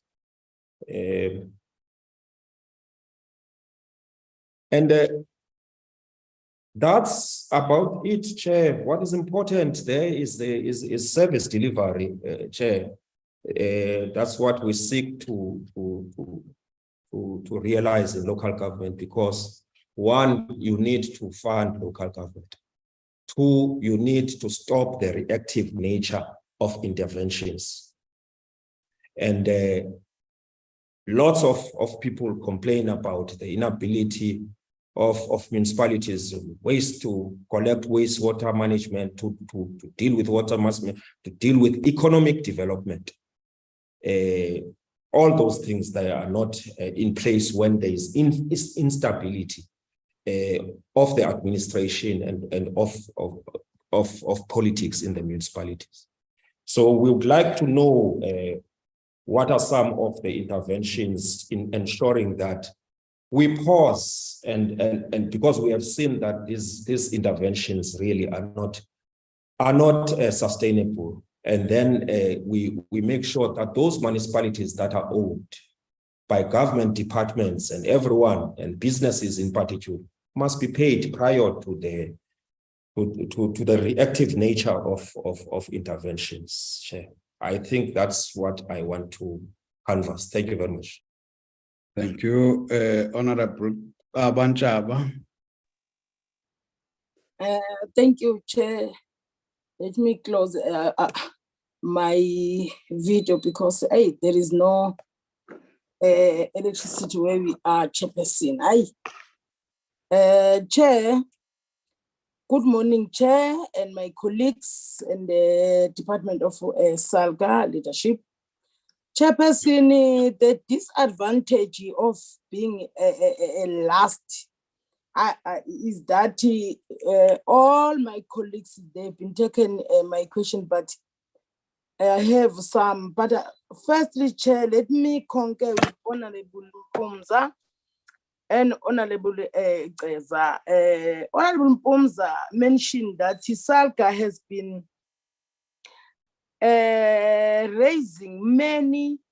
raising every time and again the issue of the elephant in the room, of which all of us as members of this committee, we know that he has this leadership of SALGA has been raising that a problem of the elephant in the room. Chairperson, my question is that when is the department will be assisting SALGA to confront this elephant in the room? Because you can see that there is a stuck, the SALGA stuck with that elephant in the room, of which it makes as if SALGA, they are not doing their job or doing their work in these municipalities. I think the Cooperative department must help SALGA to confront that elephant in the room, Chair. Also, Chair, I have only one question to SALGA. My question is that why is SALGA focusing on its institutional intervention role only in respect of Tshwane, Mangaung, Mfuleni, and Titsobotla, while its presentation indicated that there have been 161 interventions since 1998. My question is that, Chair, has the organization played any role in relation to the undisclosed 157 municipalities? Thank you, Chair. Thank you, honorable members. I think actually it is in the nature of how we have organized the meeting. We wanted as the role of SALGA, and I think that has been clarified, but it looks like before we could do that, it would have been good to, in the same arrangement that we normally do, to ask the Department of Cooperative Governance to introduce this matter. Now we have not done that. We have just discussed the role of SALGA, and SALGA indicated to us that the roles specifically in the Constitution are not that clear, as well as it is only in the Municipal Finance Management Act and possible other acts where their role is clarified. But it is more to advise. Now, when we talk about elephant in the room, the people who can tell us more about the elephant in the room and why SALGA have got some of these issues they are raising is COGTA, is the Department of Cooperative Governance. So I would allow them before we allow SALGA to respond, because some of the questions need to be responded to by DCOC more than SALGA. Can I allow Mr. Mohale to come in? Oh, I can see I left you, Honorable. But let me start with Honorable Groenewald before I then move to Mr. Mohale. Honorable Groenewald. Thank you, Chair. My apologies for putting my hand up late. So that's why maybe you didn't see it. But Chairperson, just a quick input from my side. municipalities are reluctant to follow legislation overall. If we look at the MFMA systems as well as the structure, they just ignore it and go on. Proof of that is all the court cases that was against municipalities where there's actually court orders for municipalities to follow, and yet they do not follow those court orders. So I want to find out from SALGA, if you have a constitutional mandate where you can assist and help, what are your views in municipalities actually following what you propose to them to help, especially in terms of administration? Thank you, Chair. Thank you very much. I'm sorry for not noting your hand. Can we now allow DCOC to come in? It's part of responses, but of course, they will also be able to give us the context. Then we'll move to SALGA. Mr. Mohale. No, good morning, Honorable Chairperson, and let me also greet all the honorable members in the meeting. Also to recognize the Deputy Minister, Bensman Ngamashi, as well as the CEO of SALGA, including all the colleagues that are in the meeting, and some of them are from COCTA.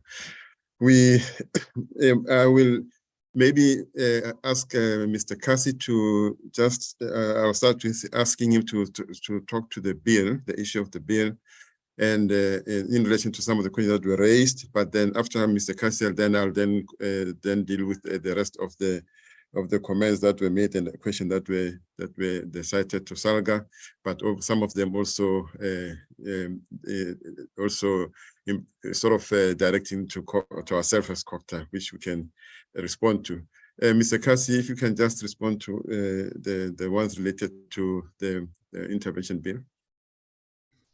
Over to you. Indeed, then I'll then follow the chapter. Thanks. Indeed, thank you very much, Mr. Mohale. Thank you very much, Chairperson, honorable members of Parliament, DM and colleagues, all protocols observed. My name is Tsepokas. I'm a senior manager responsible for municipal powers and functions and intervention support. Chair, I must say we welcome the discussion on the role of SALGA in the intervention in terms of Section 139 of the Constitution. Some of the issues we will be raising and now will cover some of the issues that have been raised by honorable members of Parliament. Our first part of call, Chair, is the Constitution and the provision prescribing for interventions. Constitutionally, Chair, there are key stakeholders enlisted specifically to play certain key particular respective roles on the invocation on any of the 6 modes of the intervention found in the Constitution, Chair. The Provincial Executive Council, firstly, is the structure that can take a decision to invoke Section 139 of the Constitution, not the MEC or any other person. Secondly, the interested parties, the municipality. Thirdly, our minister. Fourthly is the NCOP. Fifthly is the cabinet when intervening in the state of the provincial government in terms of subsection 7. And indeed, the last one is provincial legislators. Now, SALGA is not mentioned there. The norm has been that the provinces, when they invoke Section 139 of the Constitution and when they submit or request concurrence from the minister or the NCOP, they also do submit such to SALGA as far as we know, Chair. When we engage and deliberate on this intervention with our provincial colleagues, SALGA, even at national level, are invited. But then, Chair, this is, you can imagine that this is a gentleman's agreement. We now have a draft legislation, Chair, as you would know, that it's required by sections 100 and 109 of the Constitution. And this is required to assist and give impetus to the provision of the Constitution itself. Now, this is the Intergovernmental Monitoring Support and Intervention Bill. And it should be noted that the bill has also the regulations. Now, in both the bill and the regulation, we have legislated now and provided for a role for SALGA in the intervention. The inclusion of SALGA indeed is not sanctioned by the Constitution, but similarly, the inclusion won't offend the prescript of the Constitution, but rather we are supplementing the role players in the intervention processes. Well, first provision in the bill referencing SALGA is section 45. And this section deals with provincial support for municipalities facing possible, pending, or actual non-fulfillment of an executive obligation by the municipality. Now, when the MEC is alerted of such, the report will be generated to diagnose the challenges plus the support that may be provided. And this report must obligatorily be submitted to SALGA as one of the key stakeholders in the intervention in terms of the pending bill. And for instance, again, in terms of section 69 of the bill, any notice of the intervention by the provincial government must also be submitted to the relevant key stakeholders enumerated in the Constitution. And now the bill also has included that both the national SALGA and the relevant provincial SALGA, this should be submitted to them. And Section 84 also requires a provincial executive within 30 days after the intervention has ended to submit a report on the intervention to all stakeholders, including SALGA in this regard. Now, coming to my conclusion, Chair, is that also in regard to regulation, there are provision on sources of information for provincial monitoring system. And SALGA have been identified as one of the key institutions that may be able to provide any kind of information on that particular municipality in terms of Regulation 14. And in terms of Regulation 59, when the minister is assessing the veracity or necessity for the intervention, the minister may solicit further information from SALGA. Importantly so, in terms of Regulation 92, when there is a dissolution of a municipal council by a provincial government, the minister must solicit and seriously consider the representations from SALGA on the matter of a dissolution of a municipal council.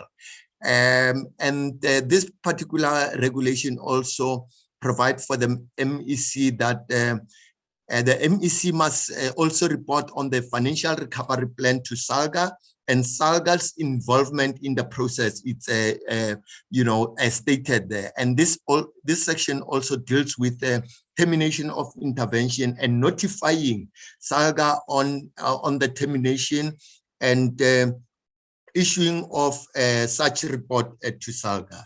There are other one or few provision in the regulation referencing SALGA's role in the intervention. And Chair, hoping that all the legislative futuristic provision will, work in cohesion and in collaboration with SALGA and other key stakeholders. So our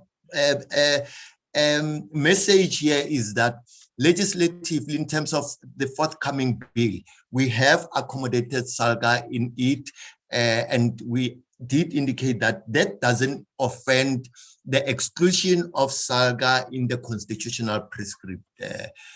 With that note, thank you very much, Chair.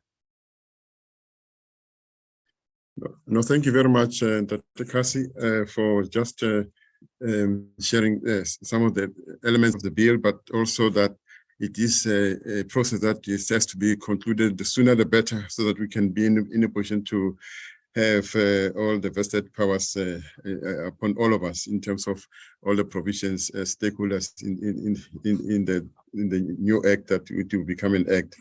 Just to, yes, I'm not going to, I'm just going straight to the issues raised, and then also maybe also our comments without laboring. I will not want to take long. On Tswani, much was said by the COO, and also the questions raised by Member Mukalipi.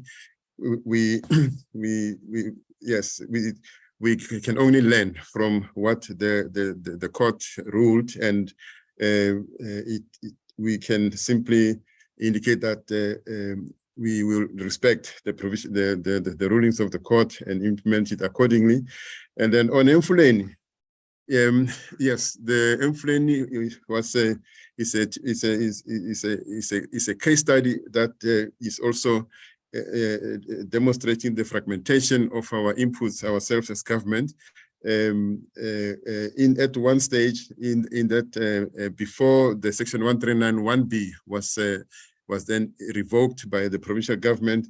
At that time, when it was still invoked in Mfuleni, I think it was about 2 years or so ago, there were about 4 lines, chairperson, four authorities sort of prevalent, or 4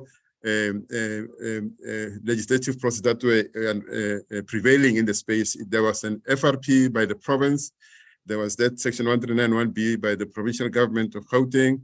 There was also the section 63 of the water, in terms of the Water Act, by the Department of Water and Sanitation. And also over and above that, there were some of the functions in the municipality which were not affected by all these other roles, except that the municipal MM was having function that he could do exclusive. So there was like four authorities running the same place. We raised these matters at the time, and there was, I must say that there was a pushback from the Gauteng government, even if it cannot be provided in terms of evidence, but there was reluctancy because we wanted to come in as national COCTA in the space to do that coordination of the intervention. But what I can conclude on Mfuleni is that at the last meeting, there was an imbizo, and where the deputy president was in Mfuleni, and the premier was very blunt. And I just want to give, for me, it is a direction that we are pleased that when the space is created, all the issues that are manifesting in Mfuleni will then be addressed. He indicated to the deputy president to say the municipality is in trouble, and we have to sit together as a political leadership, to sit together, both in the province as well as yourself at national, to discuss on Mfuleni, so that we can then deal with the matters. For some of us who are officials, we were very much encouraged. In Mangau, it is, we all know that there was initially the provincial intervention, and that intervention did not yield many desired results. And then the former premier then requested us to go to come in and take over the metro, and then that was done in terms of section 1397, and it was a treasury-led intervention, and then an NCR team was put in place. They are there now. And also, we took advantage at that time, Deputy Minister and also members, that the vacancies of the senior managers were also coming to an end at the time when the 1397 was invoked. And then we then chose to say, let us then import officials from national to come in and really try to correct some of the malfeasance that was happening in the municipality. So the situation is still like that. Most of the management positions are still occupied by officials, but the recruitment is also about to be concluded. We hope that it will then also help that this new incumbency that will be appointed can then take over, but will definitely be in the space to do the monitoring. As I have seen I've heard some of the members have been articulating the issue of the monitoring. And then talking about it, as Member Mpumza is indicating, you will have reports. When you report, your monitoring is based on reports that you are given by these municipalities. In some cases, for us as national, they are also given by the province. And then as Member Mpumza, I tend to agree with him to say it is not enough to receive reports. And then we as the department, which is an approach that we using the DDM approach, which I'll come to for Member Ngeza, it is to really adopt a stance to say going forward, as much as there are these provisions, the best approach to really get into to deal with some of this is to, if there is this manifestation that are perennial in these municipalities, then we just the best way to get the diagnostic setup or challenges in any municipality is to import, a team that must go in and do a diagnostic assessment of that municipality and generate that diagnostic report, which will then be done by that team that will have been imported by the minister, in any municipality using the Section 154. And then on the basis of it, we're able to then effect the necessary mitigating plans to try and restore good governance in those municipalities. What is also encouraging, you didn't talk about Enoch Mugijima. We also know that it's under Section 1397, and the deputy minister has gone a few weeks ago, went to the municipality, and it was the first time that we were led by our political leader to really engage and drill down. And we are seized with that particular matter, and then a report will be taken to cabinet. But for myself as a senior official, it was quite encouraging. And then maybe before I move towards conclusion, on eThekwini, the provincial government of KZN did, through the Department of COCTA, they communicated with us as the province, as national, the Department of COCTA and ourselves as National Treasury, and they indicated that they wanted to move closer to eThekwini in terms of, given that the challenges continue to manifest in that city, in that metro. And then they came to us simply because ourselves and National Treasury, we are in the space with DWS to deal with the issues of, in particular, the water challenges and sanitation, and also the issues of other pillars in the municipality.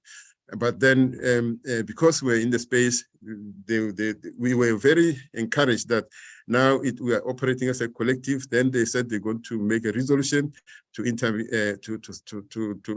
the 154, which, in terms of which they're going to then appoint a team of people. I think it's about 3 members that are going to then go in, and then from our side, we advise again, as I said earlier, that that team should be able to then simply go in and then do a diagnostic, and it will only be the only way when we get the report, we are able to then have a sense of what are the issues. Because when we are in these meetings that we are 10 members, and when we receive reports, you can feel that I've seen it all. You can feel that you're not being told all the issues that are manifesting in these particular spaces. Either, for instance, only now that we were able to then, as after probing in the eThekwini Metro, that the tension between the Department of DWS in the metro and the supply chain, because some of the things are not being procured because the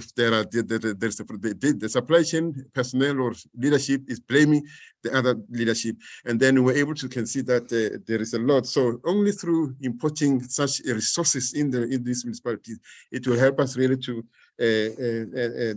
then be responsive in terms of our support and if there's a need, then to intervene in those municipalities. So we also agree with SALGA, as they talked about the monitoring tool, that that is where we're going. We just really putting our systems in place to help us, because all these municipalities will be reporting quarterly, and then there will be quarterly assessment, and there should be like as we do with the MIG projects, you know, where when after a quarter, if certain things are not happening, there is already we're flagging, you know, we're flagging. So it does not, it does, we're using that MIG approach. It is going to be practiced in the municipal, you know, this performance tool overall across all of us, all the functions, to make sure that we are able to do the flagging, and also, and obviously if there's perenniality around all this flagging in terms of the pillars, they will definitely warrant a response instead of waiting for us to ultimately only come through when it's already late. And then moving towards the conclusion, I do agree that with one, I'm not sure who was the member talking about the issue of dissolution. As the court have indicated, these municipalities have been constituted, the leadership has been appointed by the people, and then the DM DM Tau has also shared the same view that you cannot, you know, overturn a democratic process, you know, through a Section 139, maybe through a dissolution, because those leadership has been elected by the people. We have to deal with the challenges in these municipalities. And then he also indicated that this 139(1)B that we have been implementing, we should, that has been, you know, like now we're in Mangaung, we have an NCR team, and then in Inogmagijima NCR team, but they're not able to have an effect, especially in Inogmagijima, because there's been a defiance by the local municipal leadership. Instead, he says we must, there is the 139(1)B, it talks about assumptions of powers, that after the assessment is done, if there's a need to really assume certain powers, let it be done, and so that we can implement the legislation correctly. So I'm just indicating this. It may not be enough for you as members, but as I conclude, the question of the DDM, the district development model, is an approach. All the back to basics, or most of the provinces are still using the back to basics you know, approach that has been adopted during the time of Minister Pravin. And then we are still, all the functions are categorized in terms of those pillars. And then in terms of the DDM approach, we are now, this approach is really compelling that all of us as the three spheres of government operate in a collaborative way. And then the bill that we were also already piloting, the Intergovernmental Relations Framework Act bill, is going to help us, that there will be consequences. Now, this IGR, you know, decision-making pipe that the bill is going to help us to tighten up. It is going to ensure that we are able to you know, append you know, an accountability and consequences to any stakeholder in the value chain in terms of all the responsibility that they have to implement, whether it is province or ourselves as national. Because currently we know that we are fragmented and we're still in silos, and then this bill is going to really help us to make sure that you know, that decision and any consequences, it has to, if the whole pipe, you know, is guilty, then it has to take the responsibility. But if any of the elements in the pipe, in the decision-making value chain, there's a challenge, then whoever it is, then there must be consequences. That's where we're going. So I'm indicating that the tool, the performance management tool, as much as now we're going to be closer to it, we are going to strengthen it to become also trigger. It must also trigger itself automatically in such a way that when there is a state of a particular state in a municipality, the triggers should then also be implemented. That's the way done in the 139, I mean the MFMA, in terms of 139, the FRPs and intervention legislation by Treasury. But we're working closely with them, and then we should be in a position to to really do some justice. But obviously, the elephant in the room is the politics that are manifesting in these municipalities. Let me conclude on that note, DM Benz Ngamashi.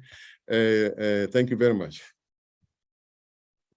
Thank you very much. Oh, you know that you have a political principle present. I will allow the DM at a later stage. Now let's allow SALGA to respond to the issues raised by member. Thank you very much, Chair. And I will start, and Lance will conclude.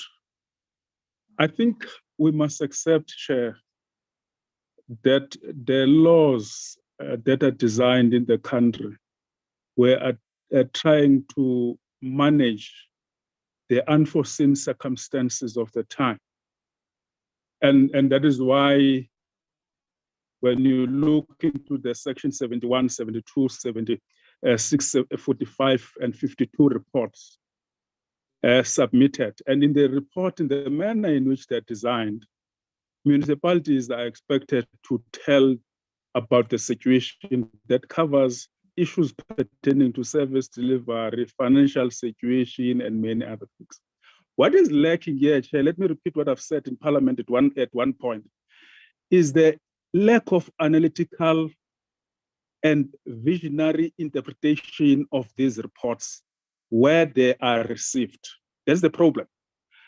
And oversight, to me, it should be empowering me to see what is in the report and what is lacking.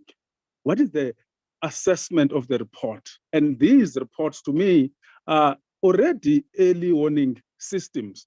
And I think I agree with Coca that probably we need to do a simplified thing insofar as early warning instrument. But we must, as we do that, not leave this point of inability of having a skill that is analytical, looking into the reports and use the reports to play oversight.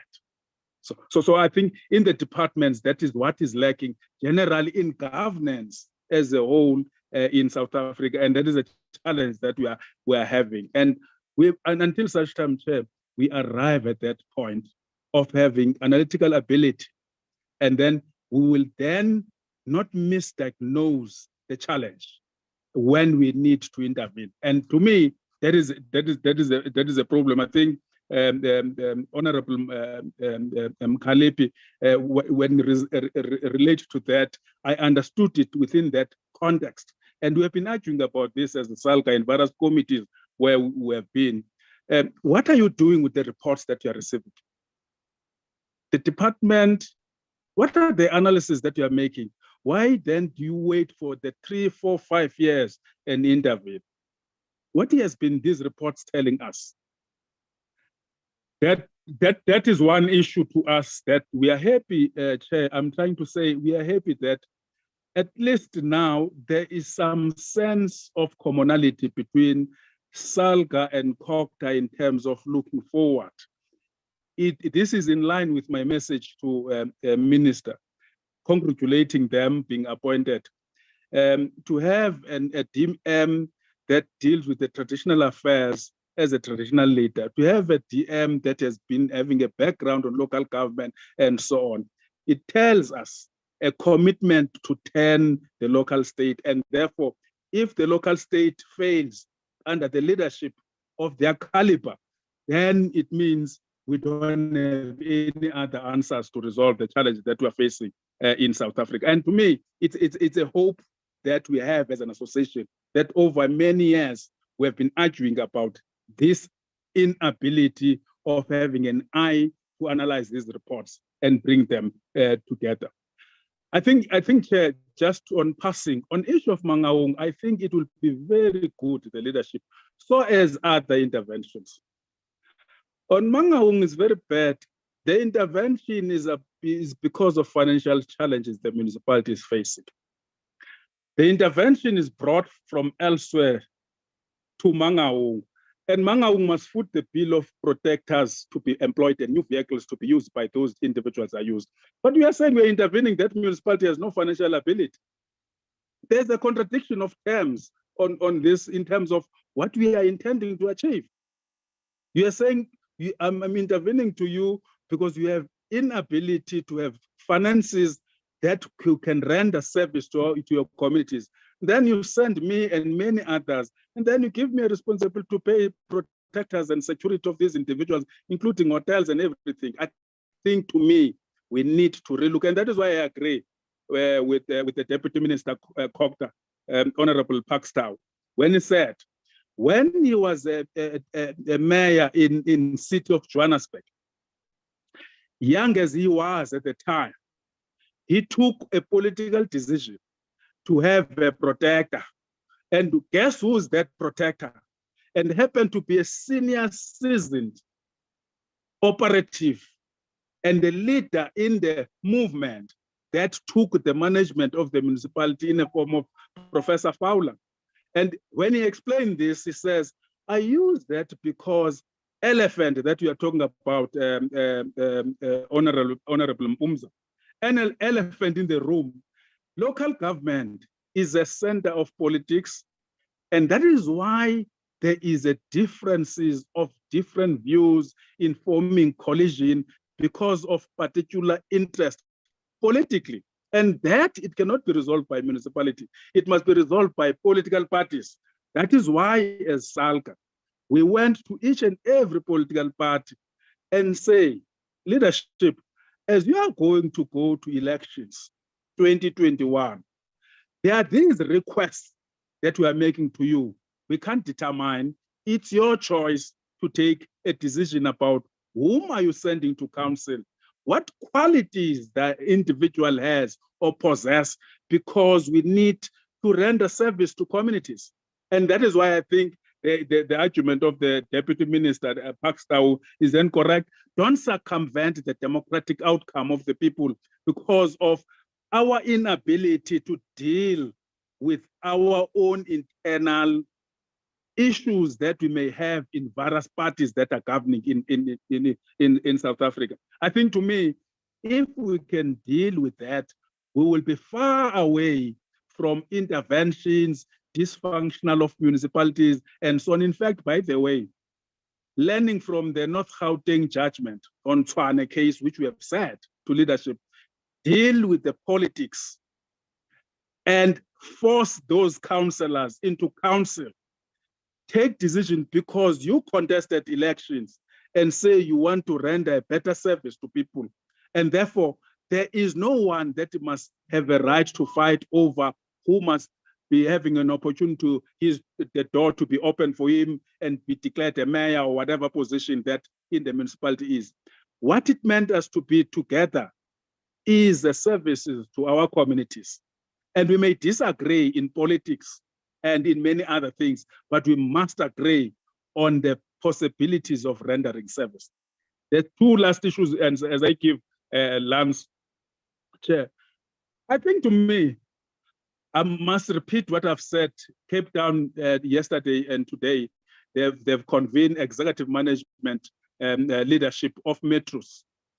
The issue that we raised is that, of course, with National Treasure, is do we think in managing Section 154 and managing Section 139, we haven't missed something in between?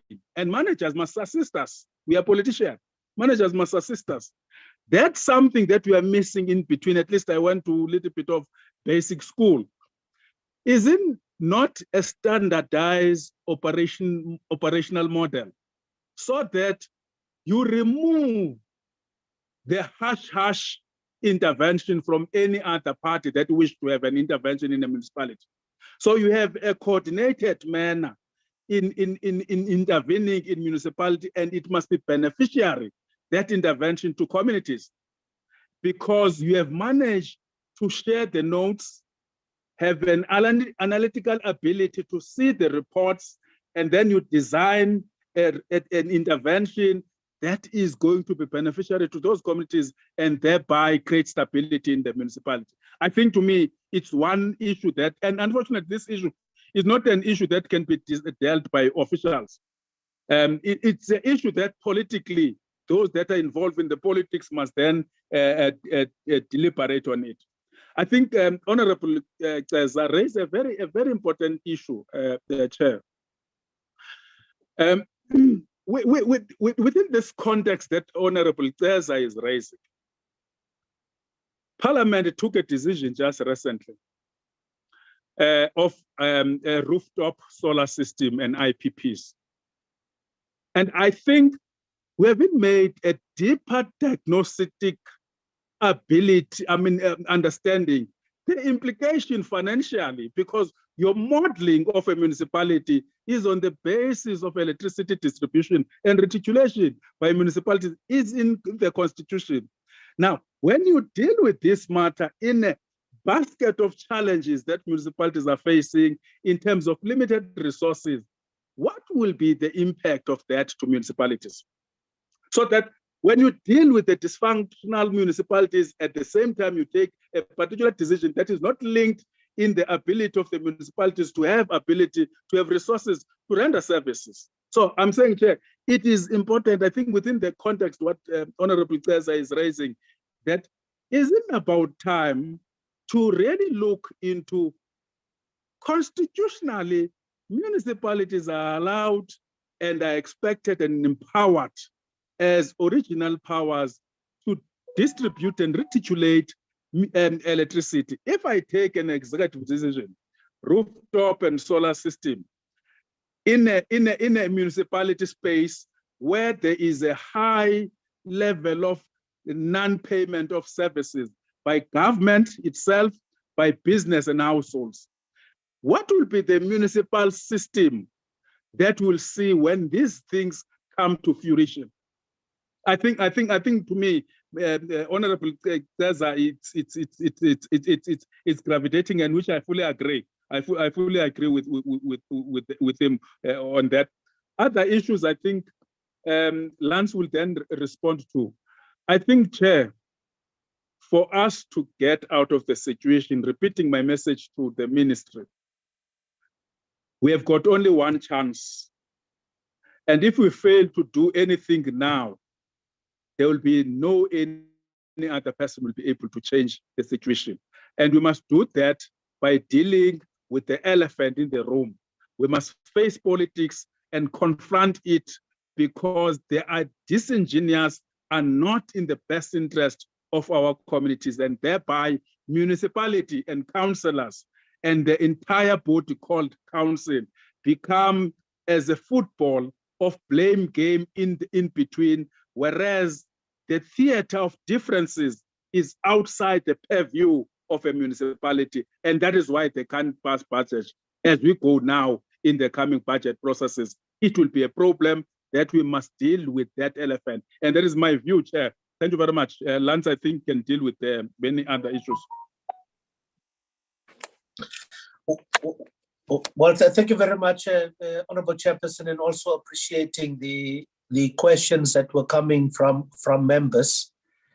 I'm also appreciating the inputs from COCTA, because it starts responding to some of the questions that have been posed by members. The first one was around what must be done to get SALGA more involved. And I think the reflection from COCTA on the inclusion of SALGA in interventions processes through the bill is a step in the right direction. Of course, we have interacted with COCTA on several aspects of the bill. So that is indeed a step in the right direction in terms of not only involving us, but creating an opportunity for us to influence matters that affect local government and municipalities into the future. The second point I want to respond to is and I thought I'll respond to Honorable Groenewald as well as Honorable Mkalipi's questions in one response. Honorable Groenewald asked the question, and it relates to the views that SALGA express and or the advice that SALGA gives are not being followed. What is SALGA's view around those matters? And secondly, the point made by Honorable Mkalipi, asking about the status of SALGA's coalition framework. I'll respond to them both in the following way, Chairperson, that very similar to, so the SALGA coalition's framework was completed in November 2021 because it is a guiding framework to political parties. It requires political parties to adopt the framework and then implement the framework. So it's advice that we are giving to political parties, not only to create coalitions and what the do's and don'ts are, but also how to sustain coalitions once you've been able to put them together. So it's really advice given. And if you look at it now, it's nearly 19 months since we have introduced the coalition framework. It is evident that the advice that we have given is not being followed, because if you look at SALGA's framework, particularly in highlighting the do's and the don'ts, it would have assisted in many of the current coalitions to create stability. So political parties have chosen not to follow the coalition's framework, or some have chosen not to follow the coalition's framework. It is the same problem we have with municipalities. We give our advice to municipalities because they are ultimately, like political parties, are the authorities to choose and make decisions about what is in their best interest. Similarly, our advice is not followed. So we become the organization that says, well, we told you, because it is clear that if indeed, in most instances, Chairperson, if the advice that we have given that is looking at the best interest, not only of the municipality, both the councillors and the officials, but more importantly, looks at the interest of communities, because quite often in the broader scheme of things, the leg about communities is often forgotten. So we are good at going to communities to get a mandate, but once we've been given a mandate, we forget about everything else about communities until we come back to seek another mandate. So the community leg is something that needs to be worked on. As SALGA, we believe that we need to look at introducing regular interactions between municipalities and communities, so that on an ongoing basis, communities receive feedback from municipalities on what is happening, so that it not only provides a status quo with where the municipality is, but also it manages expectations that leads towards community protests and uprisings in our localities. So the point we are making is ours remain an advisory role. It remains frustrating that when we have given advice that is well informed, that it is not being followed, but that is the reality that we are in. The president covered quite extensively around the early warning system, the reports that would inform an early warning system, and how these reports, despite them being submitted, how they are not being analyzed. And the president is correct that more often than not, there is no capacity to analyze these reports and highlight what are red flags, areas of weakness that needs to be addressed.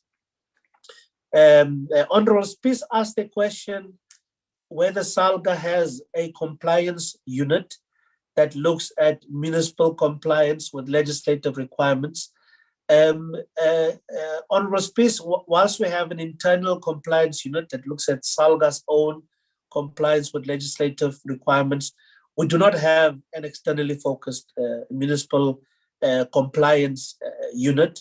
Perhaps if SALGA has access to whether municipalities have submitted or not submitted reports, the quality, etc., of reports. We could establish as a unit, but because we are not the ones that receive the compliance reports, it would be very difficult for us to assess whether municipalities have complied or not, because we have no idea who has submitted and what type of reports they have submitted. But certainly something in the context of what is being proposed in the interventions bill, something we could consider as SALGA as part of the value add to members, but also creating an opportunity to intervene earlier and provide support earlier to our municipalities. Honorable Speaker also raised the issue around the educational audit that we have started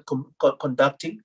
We have certainly, Chairperson, done that during the council induction program for councillors. And the point really is to assist SALGA to define appropriate training, capacity building initiatives that would be directed to councillors now that we have an understanding of what type of councillor we have inherited. But secondly, and probably the more important one, is to do the same in the administration so that we can also assess what are the weaknesses and capacity constraints in municipalities, so that again, as we define as SALGA capacity building initiatives, it is informed by this reality that we are faced with in terms of what we have as an administration within each of the municipalities, but certainly something that we would extend to other provinces because of the value that is attached thereto. The Honorable Kaba is asking a question. Why is SALGA in its presentation only focusing on 4 municipalities out of the 161? We were really presenting to, we could give you a blow to bow of all of the instances where we have made our inputs, but we thought we will summarize it for you in 4 or 5 municipalities, Chairperson, but certainly we can give you a blow to blow on other municipalities as well, because we would have made an input in the NCOP in particular on whether there's a need to intervene or not to intervene, and all the alternatives to an event and intervention. So those were the questions I thought we should respond to. The Chairperson, we've not responded to the question by Honorable Keza, and I thought maybe Kokta is best suited to answer this question. And the question was about why do we stop some of the national interventions and then replace them with others? And the example Honorable Keza made was, why did we stop back to basics or and replace it with TDM? Or why did we stop the 5-year local government strategic agenda and replace it with something else? I think the department is probably better suited to answer that question. Chairperson, thank you very much. Thank you very much. In fact, DCOG did respond to that question of why move from this one to the other one, and ultimately this DDM now, which they said it's an approach. Other municipalities are still using those pillars of back to basics. I think they did respond to that. Honorable members, I think there has been an exhaustive response to some of the questions that you raised, but if there's any follow-up, I could take that before we move towards closure. But if I don't see any hands, that would be an indication that at least for today, we have exhausted. I see one hand. Honorable. Yes. Sorry, Chair, I left one thing. I just wanted to get around the understanding of SALGA as it relates to oversight committees, whether it should be able to improve when you do oversight on yourself. whether these oversight committees would have impact if they were chaired by a different party in a municipality, to say that the improvement in terms of the reports that we're getting and the outcomes of those reports and the consequences are coming through faster than they are at the present moment. Because I've often, as you know, Chair, I would ask about the Section 106 reports of municipalities, and they are really not coming through, and people that are held liable there. So don't they think that that should be the course of action? Yes, Honorable President of SALGA, I can see that you are there. So can you deal with that last question or comment?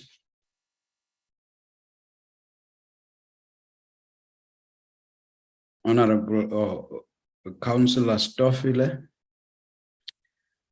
But maybe let me put it to SALGA. There's this question that says, don't you think this might bring some improvement? Okay. No, thank you very much, Chairperson. I think the question that is being asked is whether oversight is more effective if in the oversight committees it is chaired by someone who is not from the governing arrangements within a municipality. I think there are, our assessment shows that there are varying experiences, of course, depending from municipality to municipality, that indeed, whether a person is from within a governing arrangement or whether from outside of a governing arrangement, we have seen that there is effective oversight from the same party arrangement when the principles of oversight are followed. But we've also seen instances that where it is someone outside of the governing arrangement that plays the oversight role, there is similarly greater effectiveness. So it's a difficult question to answer, but experience shows that it really depends, but it depends on how the oversight responsibility is seen, and whether life is bred into the oversight function itself, and it is not merely used as a compliance tool. So there are varying experiences. It is quite difficult to determine whether one or the other is better, but perhaps more time should be given to it. Maybe we should take a greater look into it and see whether there are recommendations that would emerge from such an assessment. But it really varies from municipality to municipality. Thanks, Chair. Thank you very much. Yes. Just to, as he goes to check what is the course of action, just to say that I'm not asking the question from a point of view of the principles of oversight, and also I'm not asking the question on the ability of individuals, because individuals can be equally capable from any party, even from a ruling party point of view. I'm asking it from a perspective of the decisions that are taken from a caucus can be irresponsible decisions, Chair, and they can be biased, towards a particular person or a particular line of interest. So to cap that, doesn't SALGA think that there should be someone who is from like we are seeing here in Parliament? Thank you, Chair. At SCOPA. Thank you very much. I think SALGA is noting that, and I think all of us, because that has also been put before us by the Zondo Commission. When I say us, I mean political parties, they are engaging with that. but it's a developing discussion. So hence, maybe for now, let's agree SALGA must look into the matter and possible advice as we proceed. Can I now ask the principals to make closing remarks? President of SALGA, are you still there? Or the NEC member, Councillor Chanda?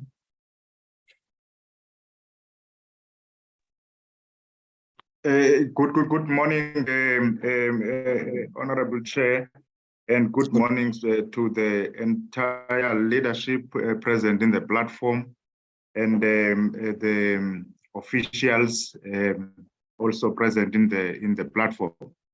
I think as a closing remark is that SALGA, we really appreciate being given this opportunity so that we can explain the predicaments that we are encountering in terms of assisting in putting a good governance into local government.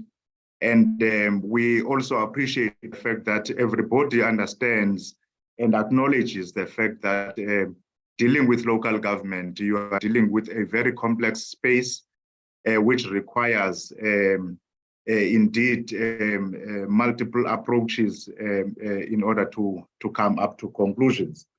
And we also want to encourage the fact that for us to be able to at least manage these problems in municipalities, we need to enhance this political role, and that the principals should be able to be upfront in confronting the challenges that are encountered by municipalities.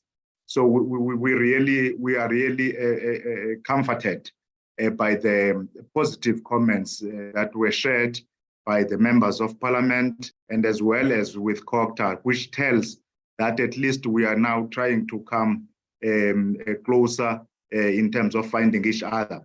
We would appeal that indeed the bill should come to its conclusion in terms of the processes for it to be enacted into act. We raised these matters even last year during the NSOP local government week.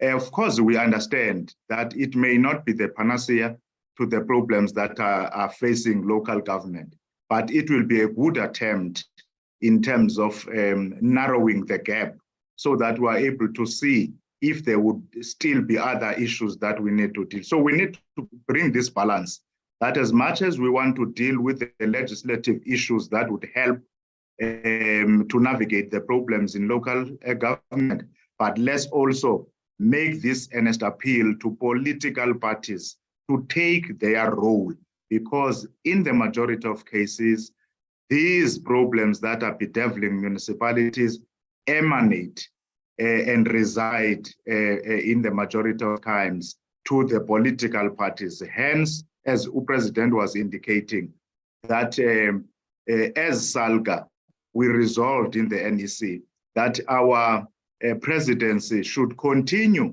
with the engagements with the political parties.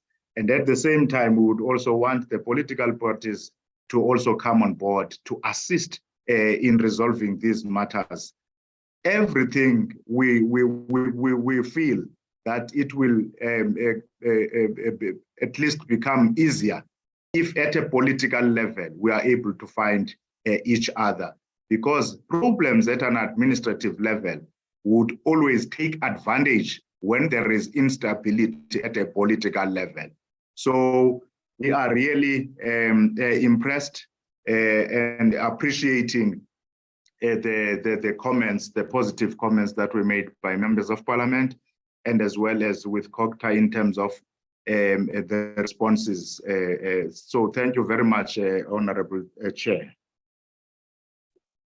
Thank you. Can we then allow the Deputy Minister make your concluding remarks?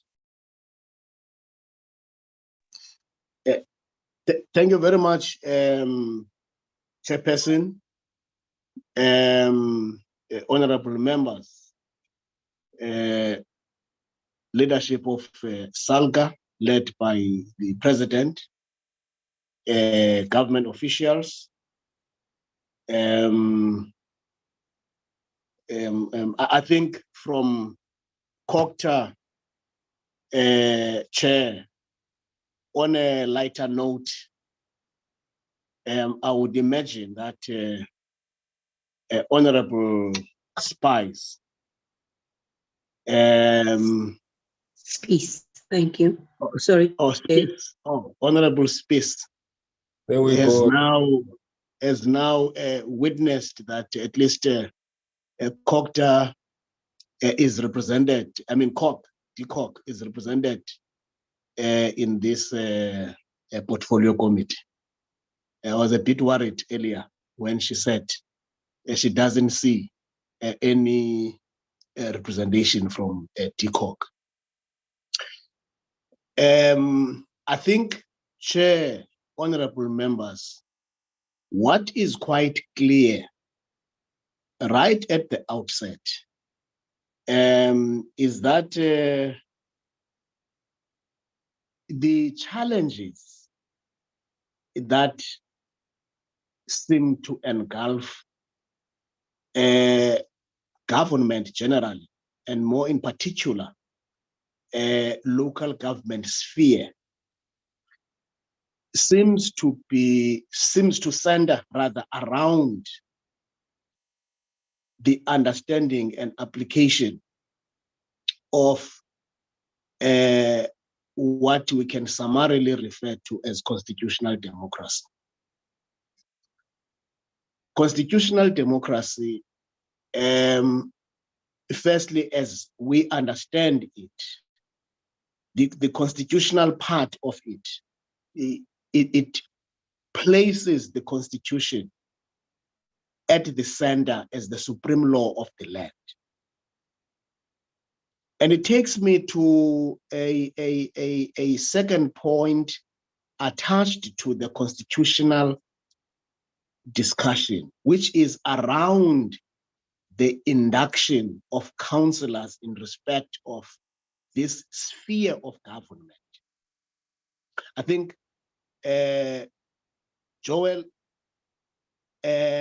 spoke to the issue around induction. Because if we have public representatives who have an appreciation and the capacity to comprehend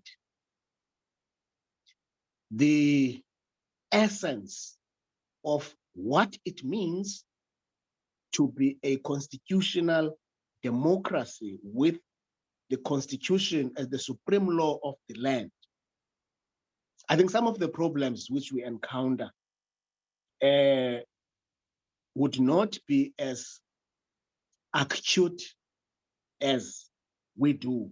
So, which means perhaps in the course of the induction of councillors, it will be important that from a SALGA perspective, have a real look of that program to also deal with capacity issues. Of course, the reality, Chair, is that there's nothing you can do about someone who is neither educable nor trainable. Because you may find those kind of circumstances where you have such glaring inadequacies which impact quite significantly in terms of the capacity to execute. So this part is critically important. Then the second part, as I referred to as the democracy, the nature of our democracy, Chair, as we all know, is representative and participatory. And at the heart of this is about ensuring delivery of services to our communities. Because we are where we are who we are because of the participatory part of our communities. They participate in elections, they elect a government of their choice, and that government has to operate within set norms and standards, which are clearly defined. And there are objects that must be achieved. And in respect of local sphere, Section 152 of the Constitution is very clear of what needs to be done, what is expected of a municipality. So if we talk about a dysfunctional municipality, any dysfunctional municipality, it is dysfunctional simply because it has failed to respond to those questions that Joel put them so succinctly clear at the beginning of the presentation, because it actually captures what Section 152 entails. Of course, read together with Section 154 in terms of the constitutional obligations to support municipalities, both at national and provincial. These read together with sections 40 and 41 of the Constitution, which really engenders cooperative governance, intergovernmental relations, which when you look at section 40, it's very clear. The spheres of government, distinct as they may be, but they are interrelated and interdependent. And therefore, that sense of a symbiotic relationship between spheres of government becomes very critical in ensuring that there's an efficient functionality of any sphere of government in terms of ensuring that citizens enjoy what is provided for in the Constitution.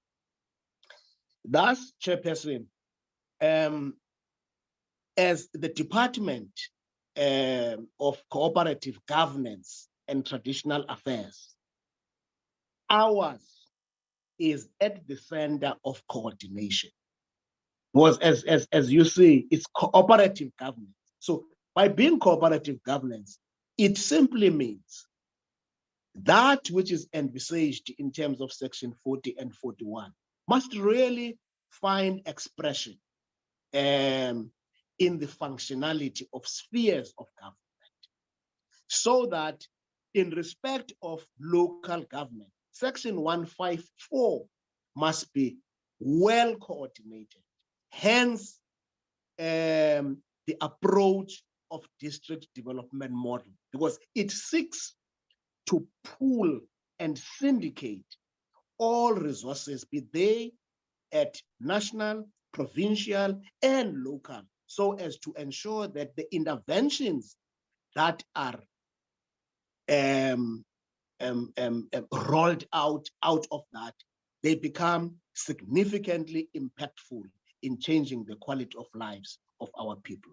Indeed, we acknowledge the challenges that continue to raise the ugly heads. And we think that,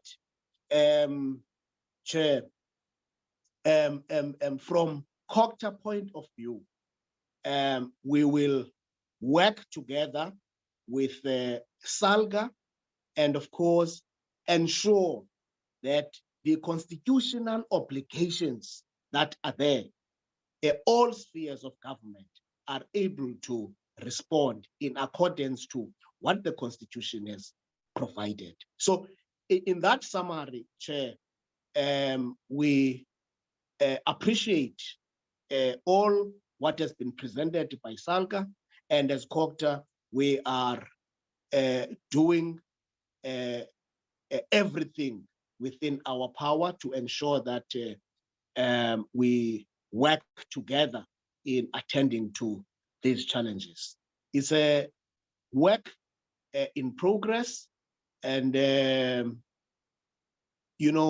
reversing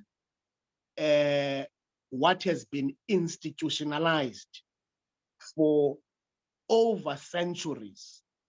It is not going to be an easy task, but of course, we are very much committed in ensuring that we make a dent in delivering services, in ensuring that our people equally enjoy the quality of life that they envisaged in the kind of society which they defined. Thank you very much, Chair. Very much, Honorable Deputy Minister. I think it was like closing remarks that you were making. The session itself was more helpful in that I think everybody who was participating into it, we started by asking the roles of SALGA, but in the course of SALGA explaining their role, everybody else's role had to be clarified, coming up with DCOC who had to explain themselves. And I'm sure everybody else, including the committee. And but beyond that, I think what the Deputy Minister is clarifying, that we are a constitutional state, picking from that piece of legislation. I think everybody's role is clear, but out of the experience of what we are doing, we are beginning to pick up gaps in what we are doing. And I think those have been clarified clearly, where it says we receive reports. What do we do about such reports? I'm sure from now on, everybody is going to look at that. There are even feelings that we might not be having capacity to deal with such gaps. I think next time when we come back here, we would be able to say, what are we doing? If there's a gap in terms of capacity to analyze the reports and develop a program to respond to such reports. And the officials as well did indicate that it's not a matter of from the reports. They also have, when they must come into a situation, they must do their own report or diagnostic assessment, which must bring in a report. So by implication, that question will still stand as to why are municipalities not benefiting from our interventions. So I'm sure out of these lessons, would be able to respond to that. But beyond that, maybe on behalf of members of the portfolio committee, I think we are also learning from this engagement, and it would be sharpening our ability to do proper oversight. And all of us, we are doing this on behalf of the people. And when I say on behalf, it's not only MPs who represent the people. It would be councillors themselves, MPLs, MPs, all political office bearers, deputy ministers, and ministers. Whilst we claim to be having this primary responsibility to do oversight, everybody else who is representing the people should be doing that. And if we want to know how are we going to see how effective our oversight is, would be told by the people. And among 2024 is coming. We must all go and account to the people.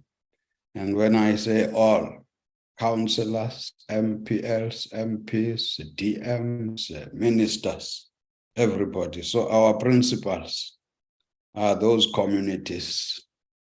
And otherwise, I'm sure we are beginning to appreciate our responsibilities. And I think out of it, some work needs to be done. Otherwise, thank you very much for the session. The session is adjourned. Thank you, sir. Thank you. Yeah, thank you. Bye-bye, President SALGA.